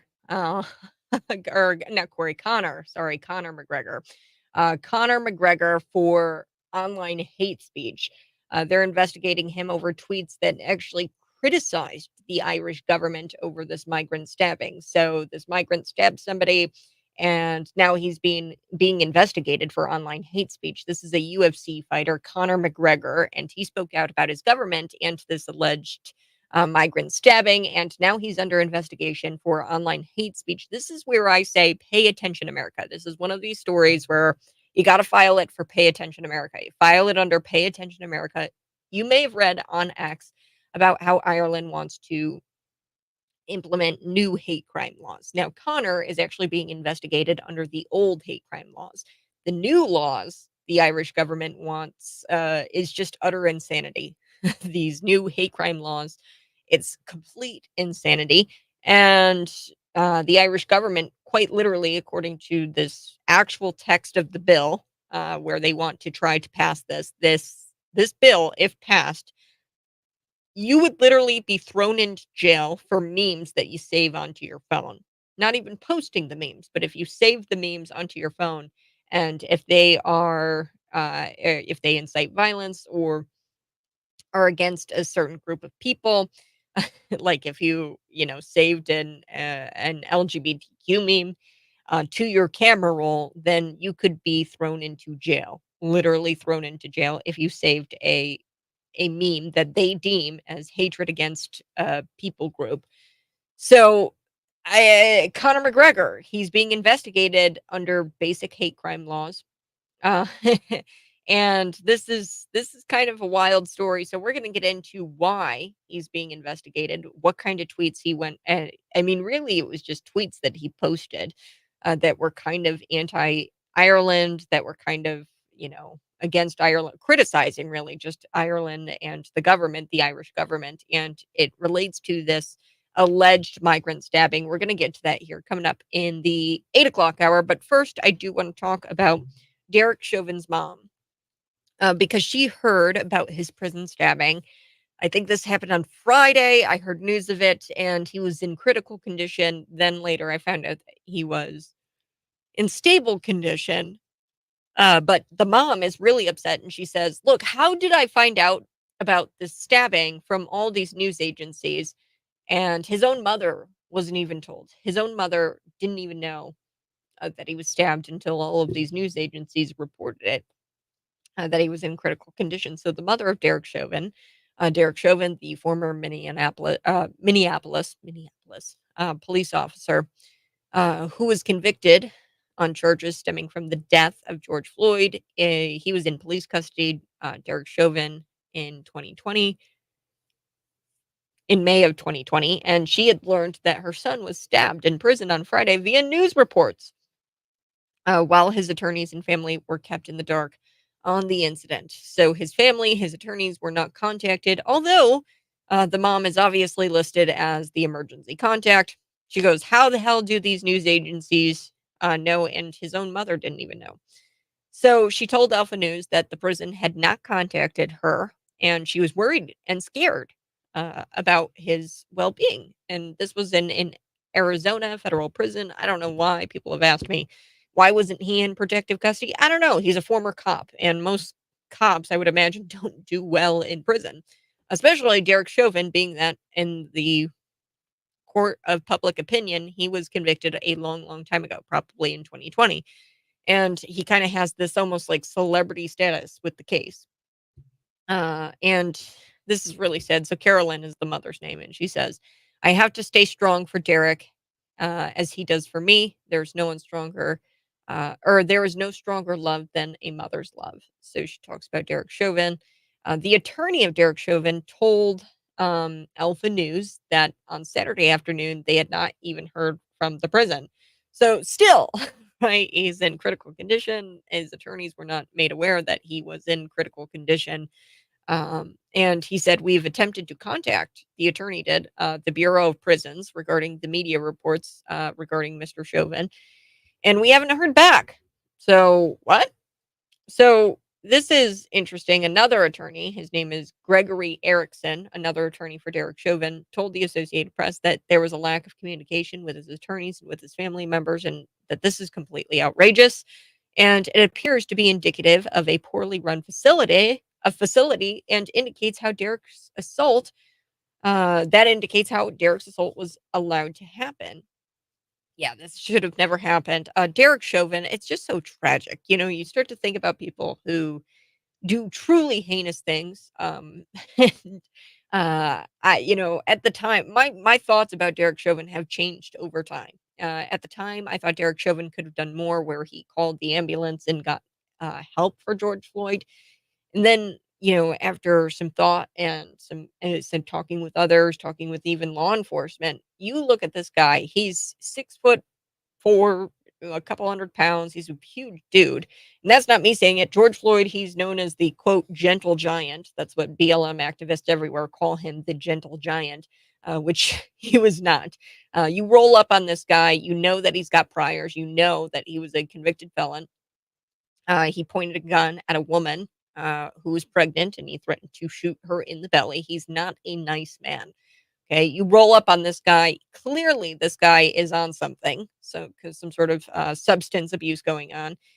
What do you do when you are out in public and you see somebody who is high, somebody who is drunk? You walk away from that person in fear that this person is going to do something erratic or cause chaos in some sort of way. So you walk away from that person, or you stay away from that person who appears to be uh, intoxicated. That's what you and I do as citizens. Now, Derek Chauvin couldn't just walk away. He was tasked with trying to get this guy off of the street. And yeah, I don't know what I would do in that situation. He had to obviously subdue him. And subduing a 6'4", 200-pound man who is known to be violent probably isn't all that easy. Yeah. So, like I said, the autopsy, it's very clear that he had 3 times the amount of fentanyl in his system that, causes people to overdose. Like, he had 3 times the amount of overdose amount. So, I mean, he was very, very high on fentanyl. And the autopsy even suggests that he did not die by asphyxiation. He did not die by strangulation. He died by fentanyl overdose. That's truly what happened with the autopsy, and that's I don't know why Derek Chauvin is even in there to begin with. But despite all that, the attorneys, the family members, they should be contacted if he is in fact needing medical care. If he his emergency contact should be informed, okay, of the stabbing. And it just indicates that this institution has poor procedures and a lack of institutional control. I don't know how this was leaked to the media prior to even contacting the victim's family. So in 2021 December, Chauvin pleaded guilty to willfully depriving Mr. Floyd of his constitutional right to be free from the use of unreasonable force by a police officer, and he was charged with second-degree murder for the death of George Floyd. Chauvin was attempting to, while Chauvin was attempting to arrest him, he subsequently was sentenced to 252 months. In August of 2022, he was transferred from Minnesota State Prison to a federal correction institution in Arizona for his own safety. Okay, that's why he was transferred. The move was to prevent him from being incarcerated with inmates that had arrested or investigated as a police officer. So he was going to be incarcerated with inmates that he had arrested and has investigated as a police officer. So obviously that wouldn't be good in the Minnesota State Prison. So they transferred him over to this Arizona prison. But Floyd's case has obviously garnered national attention and has launched riots across the country. And like I said, Derek Chauvin has been convicted for a long time in the court of public opinion, and the public does not like Chauvin. Okay, so he was not going to be safe in this Arizona prison, but they transferred him there anyway. And he's a former cop, and people know that, right? And former cops obviously won't do well in prison. And this is a sham. This is a sham. Chauvin made his first statement since his conviction. He called his trial process a sham. He claimed the restraint he used to subdue Floyd was performed as instructed, and fellow officers noted how his knee was positioned across Floyd's back and not his neck. So this was like a sham. That's what Derek Chauvin said. The Supreme Court ruled that it would not take up Chauvin's appeal for the second-degree murder charge.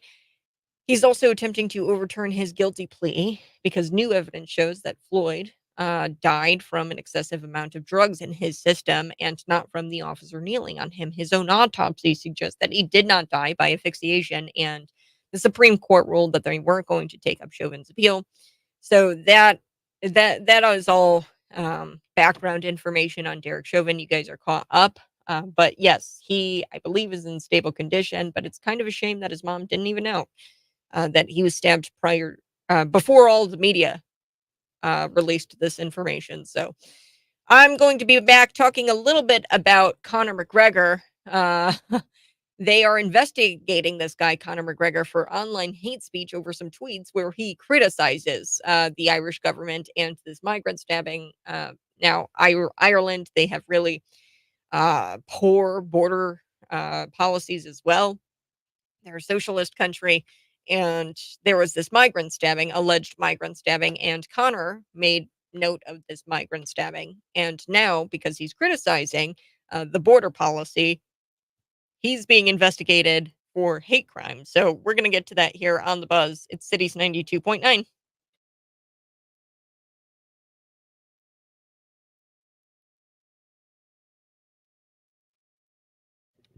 Hey folks, we're going to be back in just a little bit. If you're watching, go ahead and smash the like button. I've said it all along, that knee on the neck never killed him. He died of a fentanyl overdose. Yeah. I could understand Target's marketing if the LGBTQ people were numerous and wealthy. They are neither. So it's not a great plan unless they want bankruptcy. Yes. Woke companies doubling down despite losing billions. Yeah, just look at the numbers. The numbers don't lie. Like I told you, Target actually lost $15 billion. That's estimated $15 billion since the Tuck swimsuit debacle, which I don't think that the Black Disabled Santas or the gay nutcrackers, the trans wielding flag, or the trans flag where these nutcrackers are holding up this trans flag. I don't think that's nearly as bad as the tuck swimsuits that they were promoting to children. Um, and it's not me saying that tucks are bad for children or bad for people. Dylan Mulvaney, the actual transgender individual, had said that a tuck is very uncomfortable and it hurts. So that is what transgender Dylan Mulvaney said, and they were promoting that for children. It was a children's swimsuit where it was a tuck swimsuit where they were promoting, hey, kids, if you want to be called a girl, tuck your little, your genitals into this little pouch and pretend to be a girl. That's what Target was actually pushing and promoting, and that was their merchandise. And people did not like that, so they boycotted Target, and they lost $15 billion to date because of that. But they're still not taking note. They still don't care that they lost all of this money. They still don't care that, like you said, Pat, that there aren't a whole lot of LGBTQ people out there. That's not to disparage LGBTQ people. There just aren't as many LGBTQ people out there as people think. There's like, what, 9% of the US population, and those numbers are kind of iffy because 9%, that includes LGBTQIA, which is an ally. So an ally of an LGBTQ person is somebody who just, virtue signals and says, yeah, I have a gay pride flag outside of my house and on my mailbox or whatever. Like, that's an ally. And they include those people in that statistics, which really doesn't make a whole lot of sense. But yeah, it's 9% of the US population. We're going to be back in just a little bit. Keep watching.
309-451-9299. You can text in and be a part of the show. Texter says the chief of police also lied on the stand, as well as saying he's never seen any officer use the knee hold on a suspect. And that was despite Chauvin saying that they were trained to do that. And numerous fellow officers of Chauvin had also said that they were trained to do that, where they put the knee on the neck. So we're talking about Derek Chauvin this morning. I informed you guys about how the mother wasn't informed by the prison, although she's the emergency contact for him, that he was stabbed. He was in critical condition, and eventually he has gotten to a stable condition, but he was stabbed, and she was really peeved off about how these news agencies knew about it before she did, and his attorneys didn't know about it, and they still haven't been contacted by the prison. And this was an Arizona federal prison where he was reportedly stabbed. So we're going to chat a little bit more about that on the other side. And I do want to get to this story, Conor McGregor being investigated by the Ireland government now because he made some disparaging tweets against the Irish government over this migrant stabbing. This migrant actually probably stabbed someone, allegedly, and he's criticizing the Irish government and their border policy. That's next on The Buzz.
Good morning, friends. If you're watching, go ahead and smash the like button. We're going to come back and talk a little bit about Conor McGregor because Conor McGregor is actually being investigated right now for online hate speech over these tweets where he criticized the Irish government over this migrant stabbing. So, Conor McGregor, if you guys don't know, he's a UFC fighter.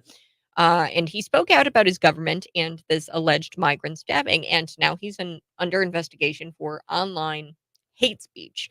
And this is where I say, pay attention, America. Pay attention, America, because it's coming here.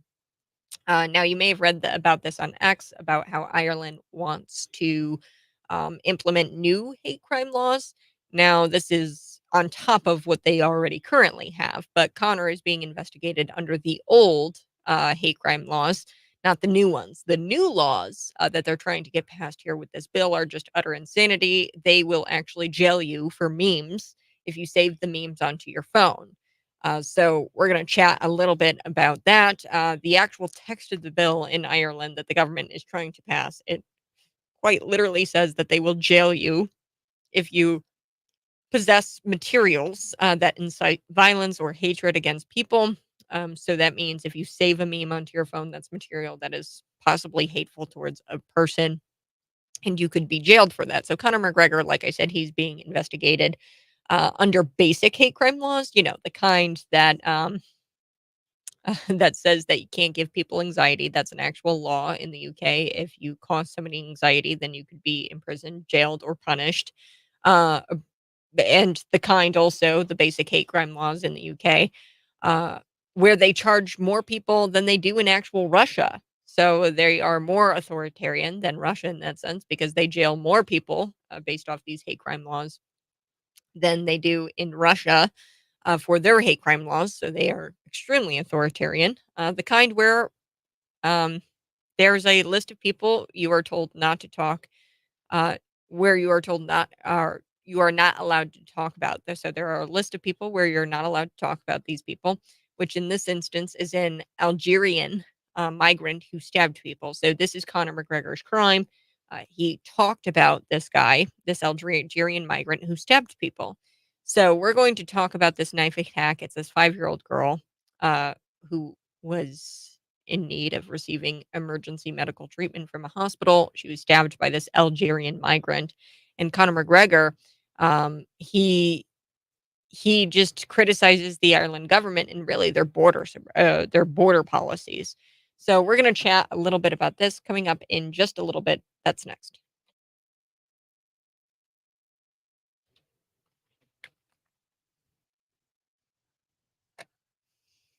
Coming up in just a little bit, I'm going to be talking about Conor McGregor because Conor McGregor is being investigated for a hate crime. Well, on online hate speech. He's being investigated because he made some tweets that were actually criticizing the Irish government over this migrant stabbing. So he's under investigation. Conor McGregor is a UFC fighter, and he he made the mistake of talking about somebody he wasn't allowed to talk about in the UK. Well, in Ireland. Now, this is a story where I want to say, pay attention, America, because it's going to come here. And if you've read anything on X, you'll quickly find out that Ireland actually wants to implement new hate crimes. They want to pass a bill, and I read the text of the bill. It's truly extraordinary. This is utter insanity. Ireland actually wants to pass a bill where they could jail you for a meme on your phone. So if you save a meme onto your phone that incites violence or hatred against a person, then you are going to be jailed. So this is utter insanity. Conor McGregor is being investigated under basic hate crime laws. So the kind that says you can't give anyone anxiety. So these are laws that say, hey, if you give anybody anxiety or if you cause somebody anxiety, then you can be jailed for that and you can be investigated for a hate crime if you give somebody anxiety, which is just so totally fair, right? The UK actually charges more people than they do in Russia with hate crimes. They're very authoritarian when it comes to this kind of stuff. Um, and Conor McGregor, he made this big mistake where he talked about this Algerian migrant who allegedly stabbed people. And Fox News, they've got the story. I'm going to unpack it here on the Morning Buzz. But first, I do want to get to Veterans Corner. Good morning, Jerry. How are you? I'm just great, Kat. Glad to be here. Great. Before we get into today's Veteran Corner, I did want to bring up this headline that came across the desk this morning. I've got this Air Force base in North Dakota. They actually warned airmen not to attend a rally featuring Turning Point Action's Tyler Boyer or risk jeopardizing their military career. So this happened in Minot, North Dakota, and service members, they're stationed there, and they received a text message ahead of this November 17th that was a Dakota Patriot rally. Tyler Boyer was going to be there from Turning Point Action, which is a 5013 or C4 or something like that, where they're a group that literally all they do is register people to vote, and they endorse candidates. So I was just wanting to get your reaction to this story, but also ask, what is the protocol when it comes to service members? The text message here, it says, leaders, please exercise caution if in downtown this weekend. The text message goes on. It says, be careful. Could be confrontational to military members. Participation with groups such as Turning Point Action could jeopardize their continued service in the U.S. military.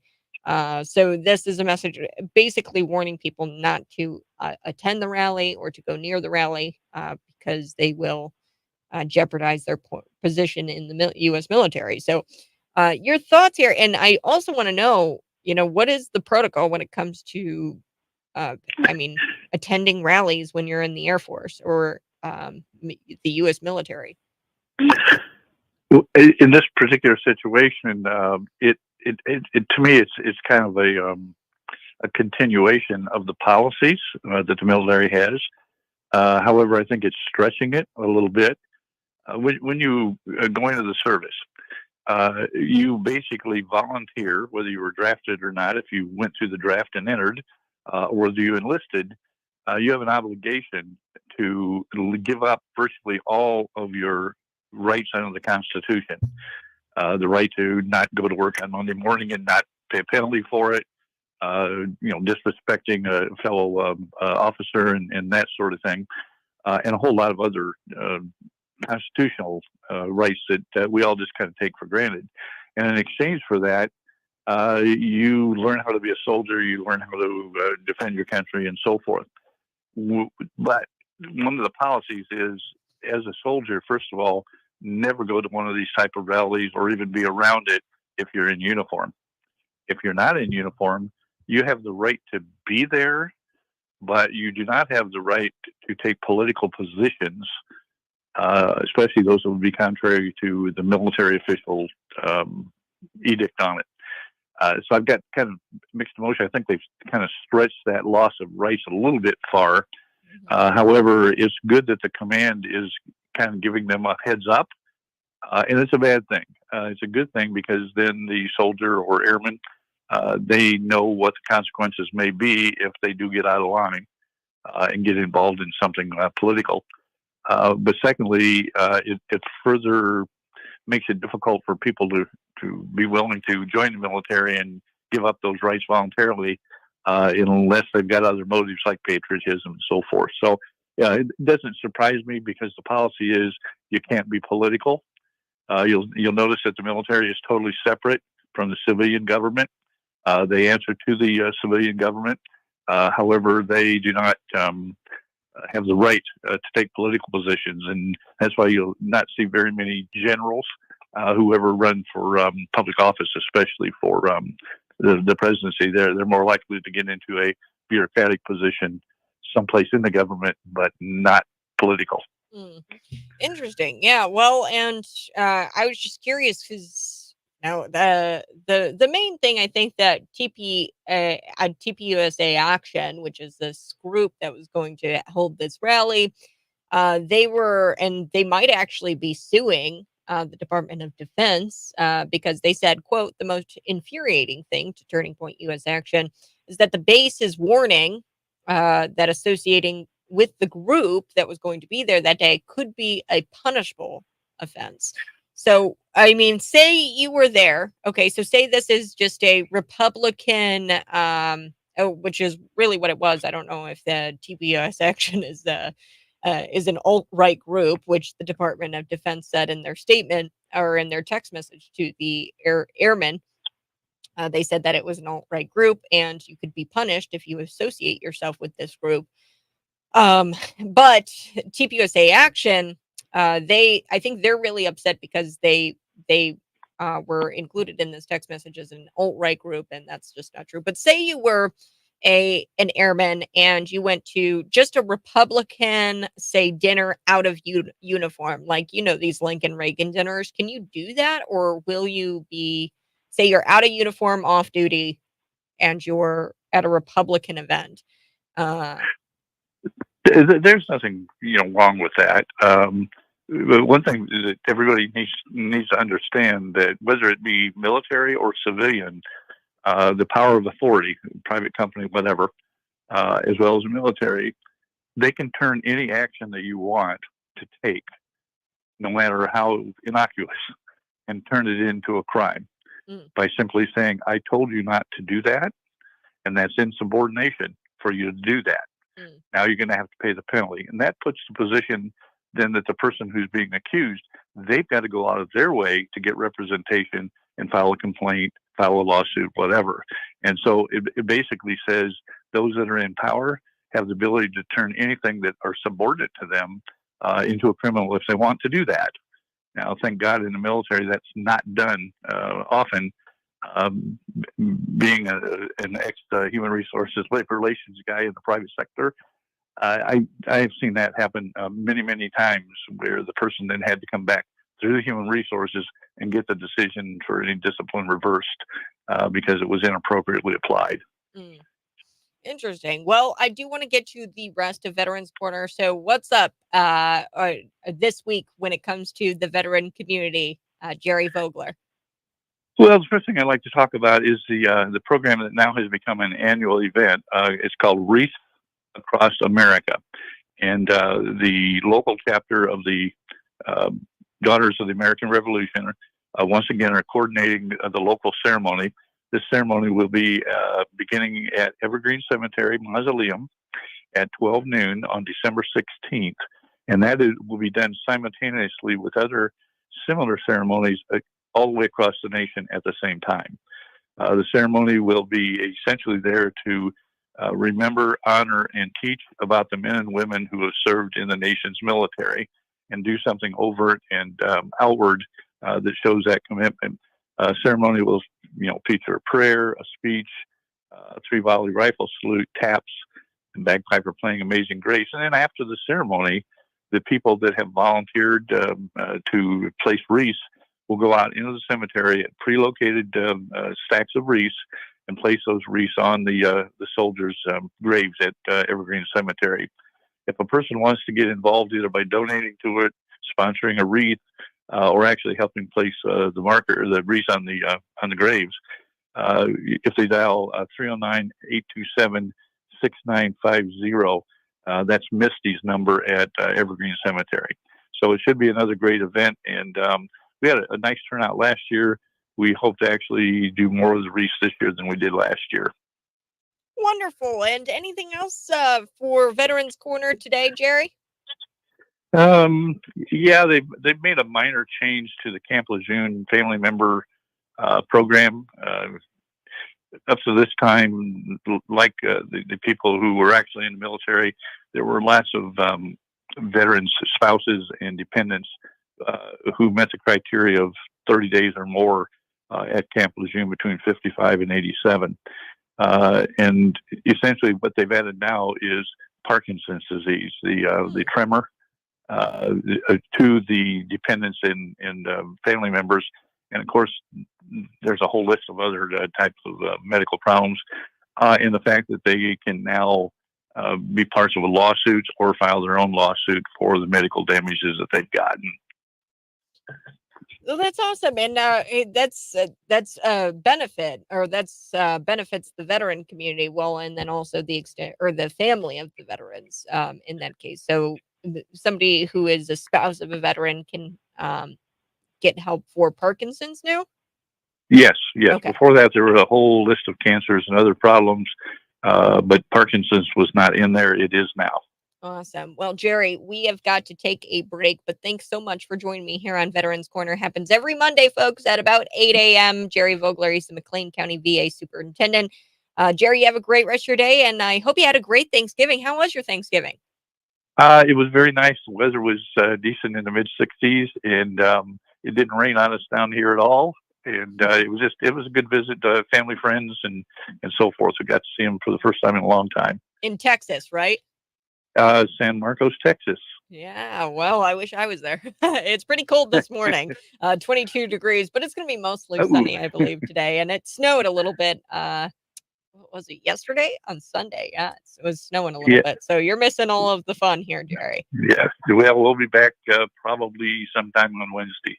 Awesome. Well, safe travels, my friend. You have a great rest of your day. You too. We're going to be back, folks, on the other side, talking a little bit about Conor McGregor and how he's being investigated for hate crimes by the government, the Irish government. That's next.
Good morning, friends. Thanks so much for tuning in. I so do appreciate it. Go ahead and smash the like button if you're watching. And we're going to come back talking a little bit about Conor McGregor, how he's under investigation now by the Ireland government because he went online and he said some disparaging things about a Algerian migrant. Yes, I guess you're not allowed to talk about certain people. In this instance, that means an Algerian migrant who stabbed people, allegedly. So Fox News reports the initial knife attack, 5-year-old girl was receiving emergency medical treatment in a hospital, and a woman and 2 other children were also injured. A 6-year-old girl sustained less serious injuries, and a boy was discharged from a hospital. So this was a stabbing spree. Um, there must have been fiery but mostly peaceful protests resulting from the stabbing. And Conor McGregor has been using his platform on X to speak on behalf of the protesters. So there are um, protests going on, um, peaceful protests, allowing fiery but mostly peaceful protests. Um, there are people who are protesting the government because of the 5 people who were stabbed, including children. Citizens took to the streets um, and they are protesting about the stabbings, and there have been clashes with officers. So that has been going on, and Conor McGregor has been using his platform to talk about the protests.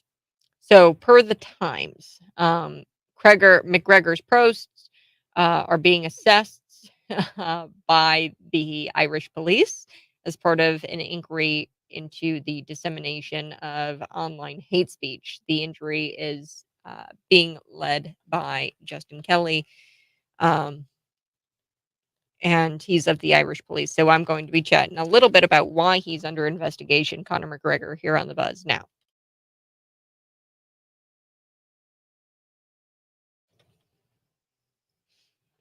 Good morning. Thanks so much for tuning in. I so do appreciate it. Go ahead, smash the like button on YouTube, Facebook, Twitter, and Rumble. I'm live there. Subscribe to my YouTube channel. That's Cat Peterson 929. Coming up in just a little bit, we are going to be talking just a tad about this Canadian conservative. I love him, Pierre Poilievre. He's somebody that you're going to want to keep on your radar.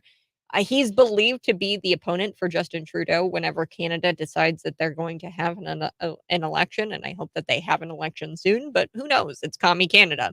But he actually wrecked this reporter, Pierre Poilievre, and he's a Canadian conservative, and he wrecked this reporter who just was so smug, and she tries to rip on him for saying that the Niagara Falls terrorist explosion was a terrorist explosion, but it was the media reports who the media originally reported that it was a terrorist attack. Okay. And they said that the Trudeau government officials were the ones who told them that this was a potential terror attack. So eventually it was like chalked up to reckless driver instead. And I still don't truly believe that.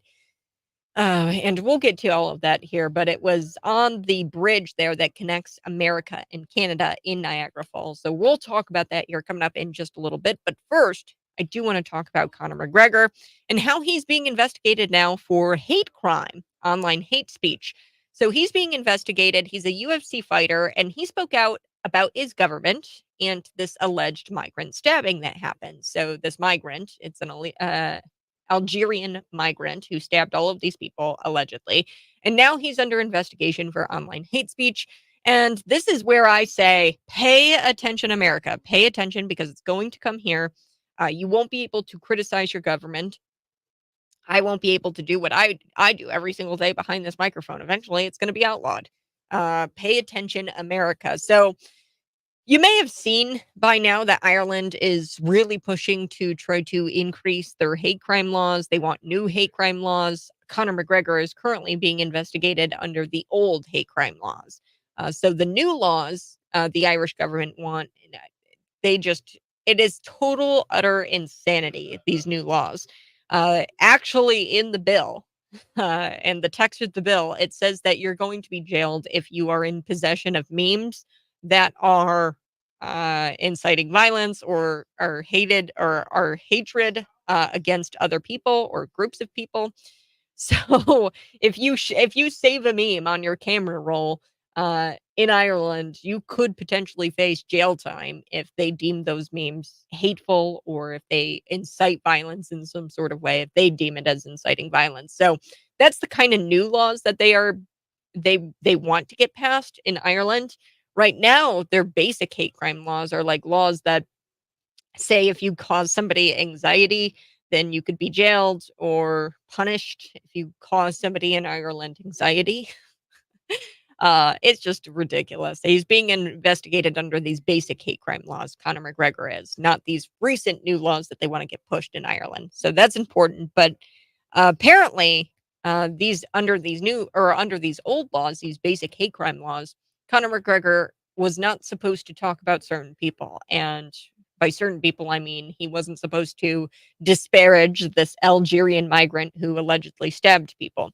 So, according to Fox News, this was a knife attack. The initial knife attack injured a 5-year-old girl. She was receiving emergency medical treatment in a hospital. Then there was a woman and 2 other children who were injured. A 6-year-old girl sustained less serious injuries, and a boy was discharged from the hospital. So there have been protests as a result of this stabbing. So people have been protesting in Ireland, their government, because they're upset about the border policies that allowed this migrant to be in the country and to stab these people allegedly.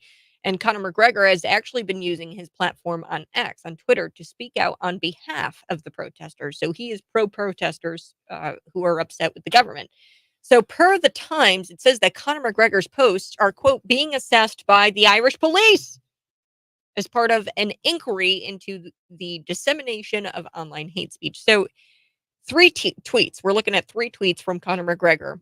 And one of the tweets was simply Conor McGregor saying this: Ireland, we are at war.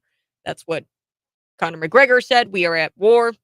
He's talking about the invasion. So we're experiencing something very similar here in America, where our border is just a mess. I talked about Mayorkas DORKAS this morning and about how he is refusing to implement any kind of true or real policy that closes this border. His policies have subsequently caused the border to be open. And this is an invasion. We are at war. There is an invasion going on at our southern border, northern border, all of our borders.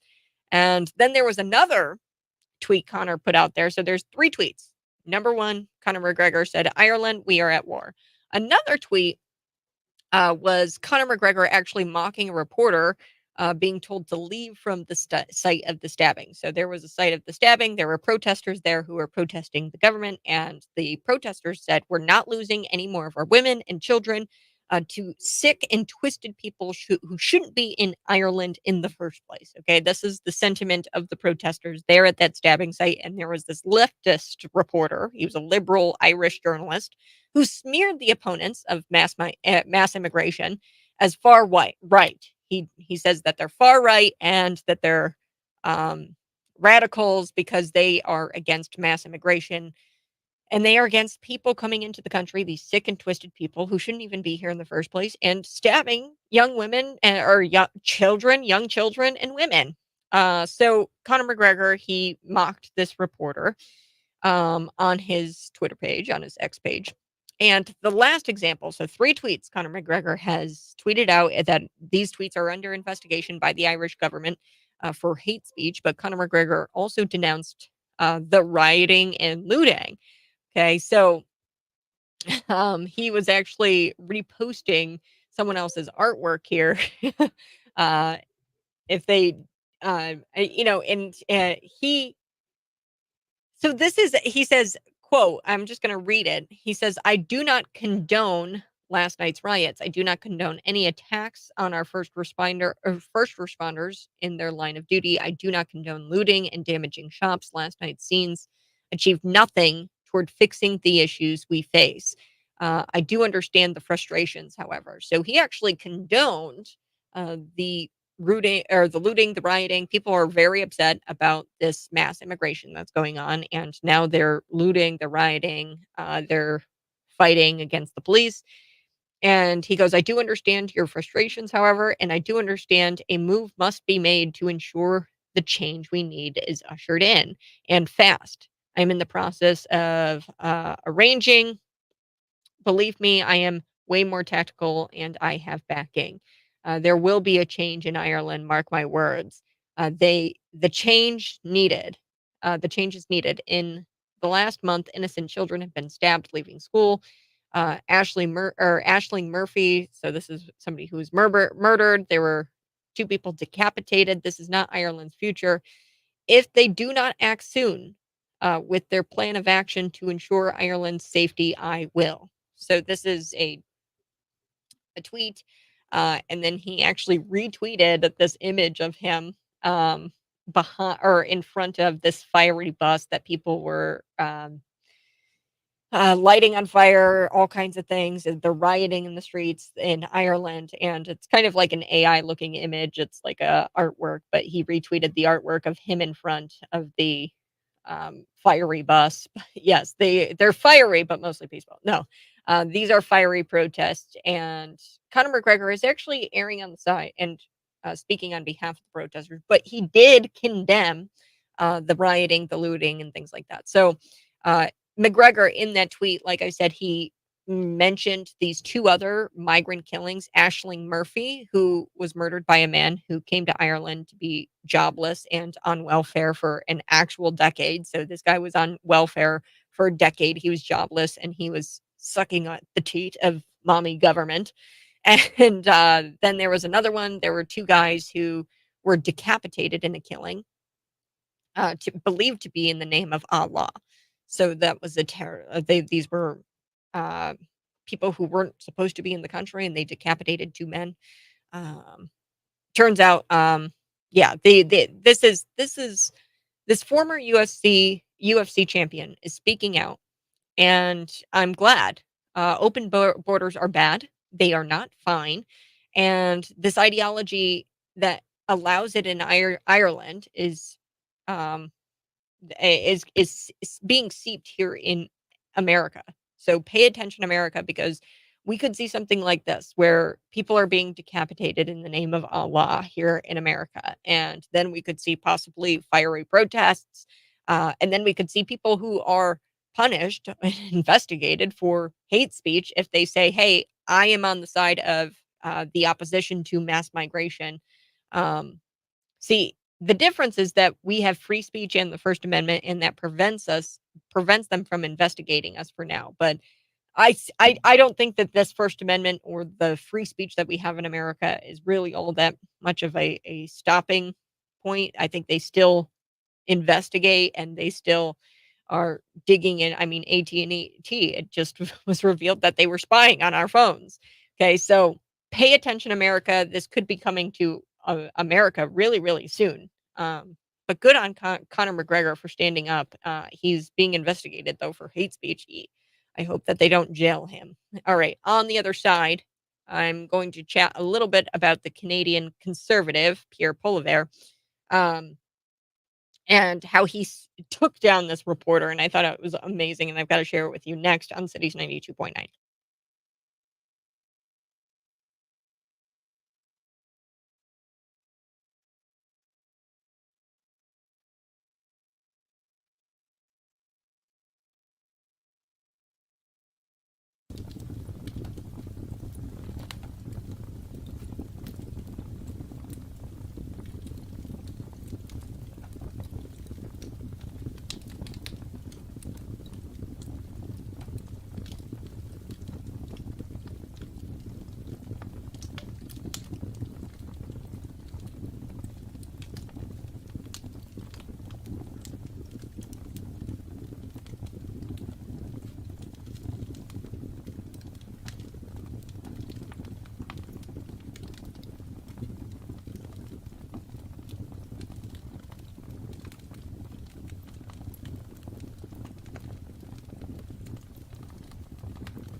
Good morning. Thanks so much for tuning in. I so do appreciate it. Go ahead and smash the like button. We're going to be back in just a couple of minutes, unpacking what Pierre Poliver said to a Smug reporter. Pierre Poliver is somebody we want to keep an eye on, keep on our radar. He's believed to be the opponent of Justin Trudeau whenever Canada decides that they're going to have another election. But he puts on master classes in how to take down the media, and this was just one example. He took this reporter down, shut her down so hard she couldn't find anything else to say. She couldn't find anything else to come out of her face hole. So we're going to be back talking a little bit about that.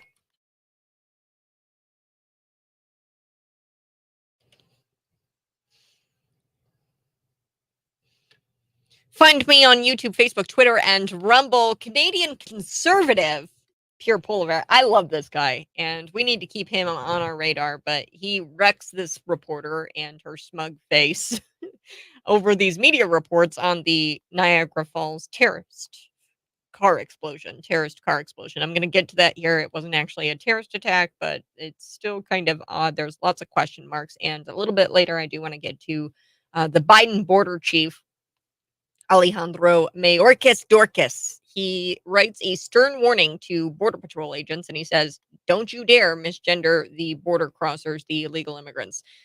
Do not misgender them and call them by their preferred pronouns. So let's get into it. Pierre Poliver, like I said, he is somebody we want to keep on our radar. He could be the opponent for Justin Trudeau. He's believed to be the opponent for Justin Trudeau whenever Canada decides that they're going to have another election. If they decide that they're going to have another election, who knows? Maybe Justin Trudeau says no more elections in Canada, which would not shock me.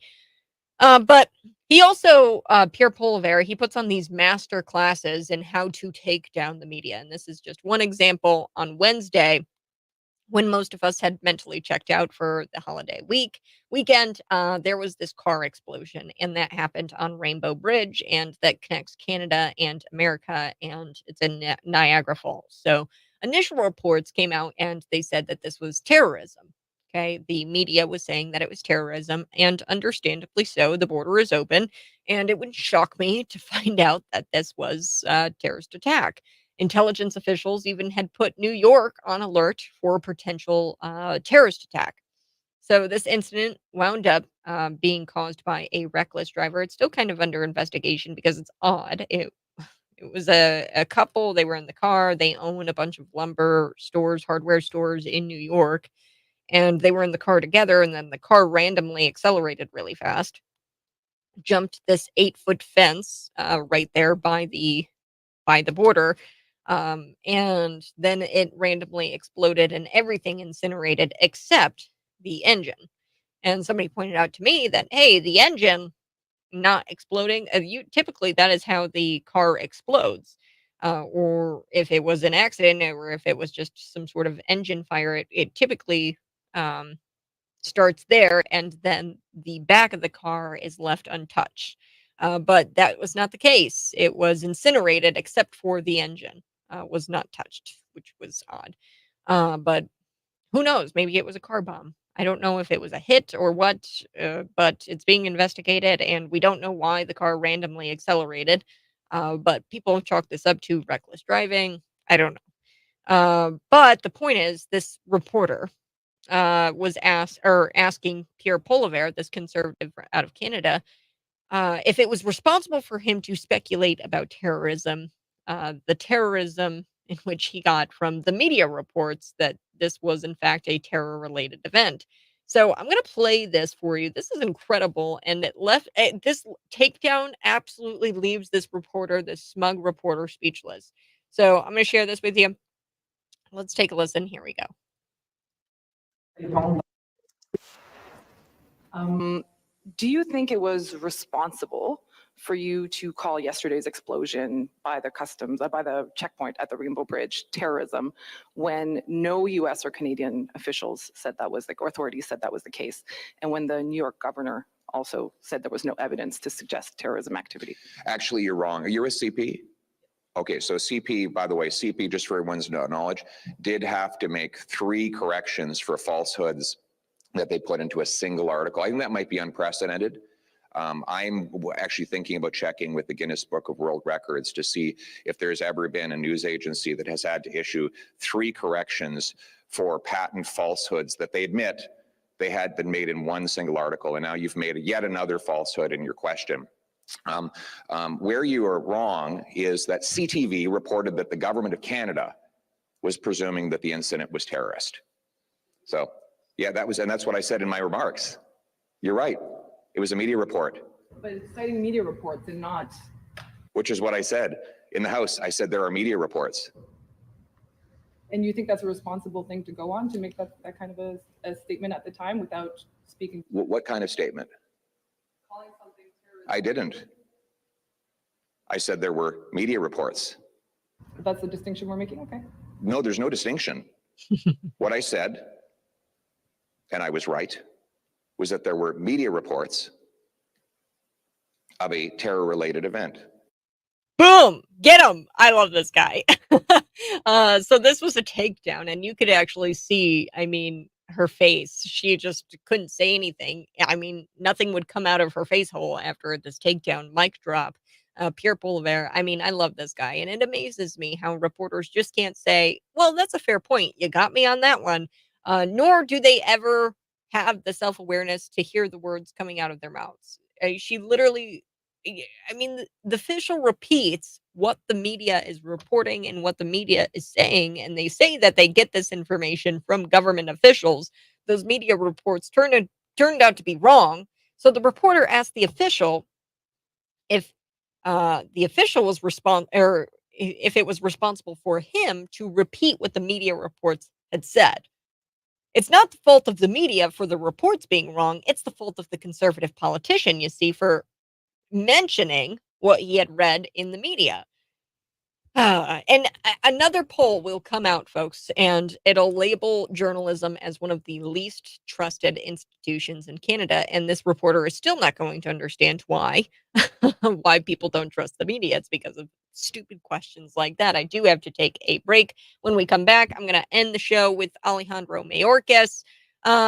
His leadership has contributed, it's contributed to de facto open borders. I mean, that's what we've got going on right now in America, open borders, convicted criminals, cartel members, terrorists slipping through in mass. And Mayorkas, he's not changing course and he's not admitting any failure. What is he doing? He is making it a point to tell the Border Patrol agents to not misgender the border crossers, to use the correct pronouns when addressing the border crosser. So that's next on The Buzz.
So we've all seen the countless reports of convicted criminals, cartel members, and even terrorists slipping through in mass. And Mayorkas has not said he's going to do anything to change the course, okay? And he has yet to admit failure. Good morning. This is the Morning Buzz. What has Mayorkas done? What has he done when it comes to the border? Because we know that under his leadership, this has contributed to a de facto open border. What has he done? Well, in what may seem and what may be seen as to some as a complete contempt for our immigration laws, Mayorkas has actually focused his efforts on ordering agents not to misgender border crossers or give incorrect pronouns to border crossers. Yes. So Joe Biden's border chief is now ordering border patrol guards to not presume the correct sex of the illegal immigrants. So, Heritage Foundation, they got their hands on some documents and they said that we obtained documents directing personnel to not only use woke language when encountering these individuals invading the United States border, but to not presume their sex based off of biological features. So, Mayorkas's priorities here are really screwed up, and it just shows how blind this guy really is to the consequences of his border policy. So here's what the document says. We've got the document right here. It says, if a longer dialogue is occurring, it may be appropriate to ask the individual, i.e., the border crosser, their preferred pronoun. For example, state, I would like to be respectful. What is your name and your pronoun that you would like me to use when addressing you? Avoid asking what is your sex unless operationally necessary. This is what the instruction states in this document. So the order requests that these border guards ignore biological distinction. If this guy looks like a man, if this illegal immigrant crossing the border looks like a man, you have to ignore the biological distinction that makes him look like a man between sexes and bend the knee to this lie that gender is malleable. Then the document goes on. It talks about these key terms, and next to these key terms are definitions like gay, gender expression, gender identity, gender nonconforming, transgender, trans woman, transitioning, all of these different terms. And it says that the definitions for these terms are not universal and that some LGBTQ individuals may define these terms differently and the meanings of these terms might actually change over time. So, Border Patrol agents, be sure to use these key terms and be sure to familiarize yourself with these key terms. Oh, but also these key terms that we want you to familiarize yourself with, they might actually change. The definitions to these words might actually change if an LGBTQ individual redefines them. Ugh, gosh, Americans have entrusted Mayorkas with the border and with its security, and he has just thrown out this pronoun policy instead, and it's garbage. You guys have a great rest of your day. I'm going to be back tomorrow morning, 6 a.m. to 9 a.m. That's Central Time, 6 a.m. to 9 a.m. You can always subscribe to my YouTube channel. That's Kat Peterson. You guys have a great rest of your day. We'll do it again tomorrow. Bye-bye. Love you.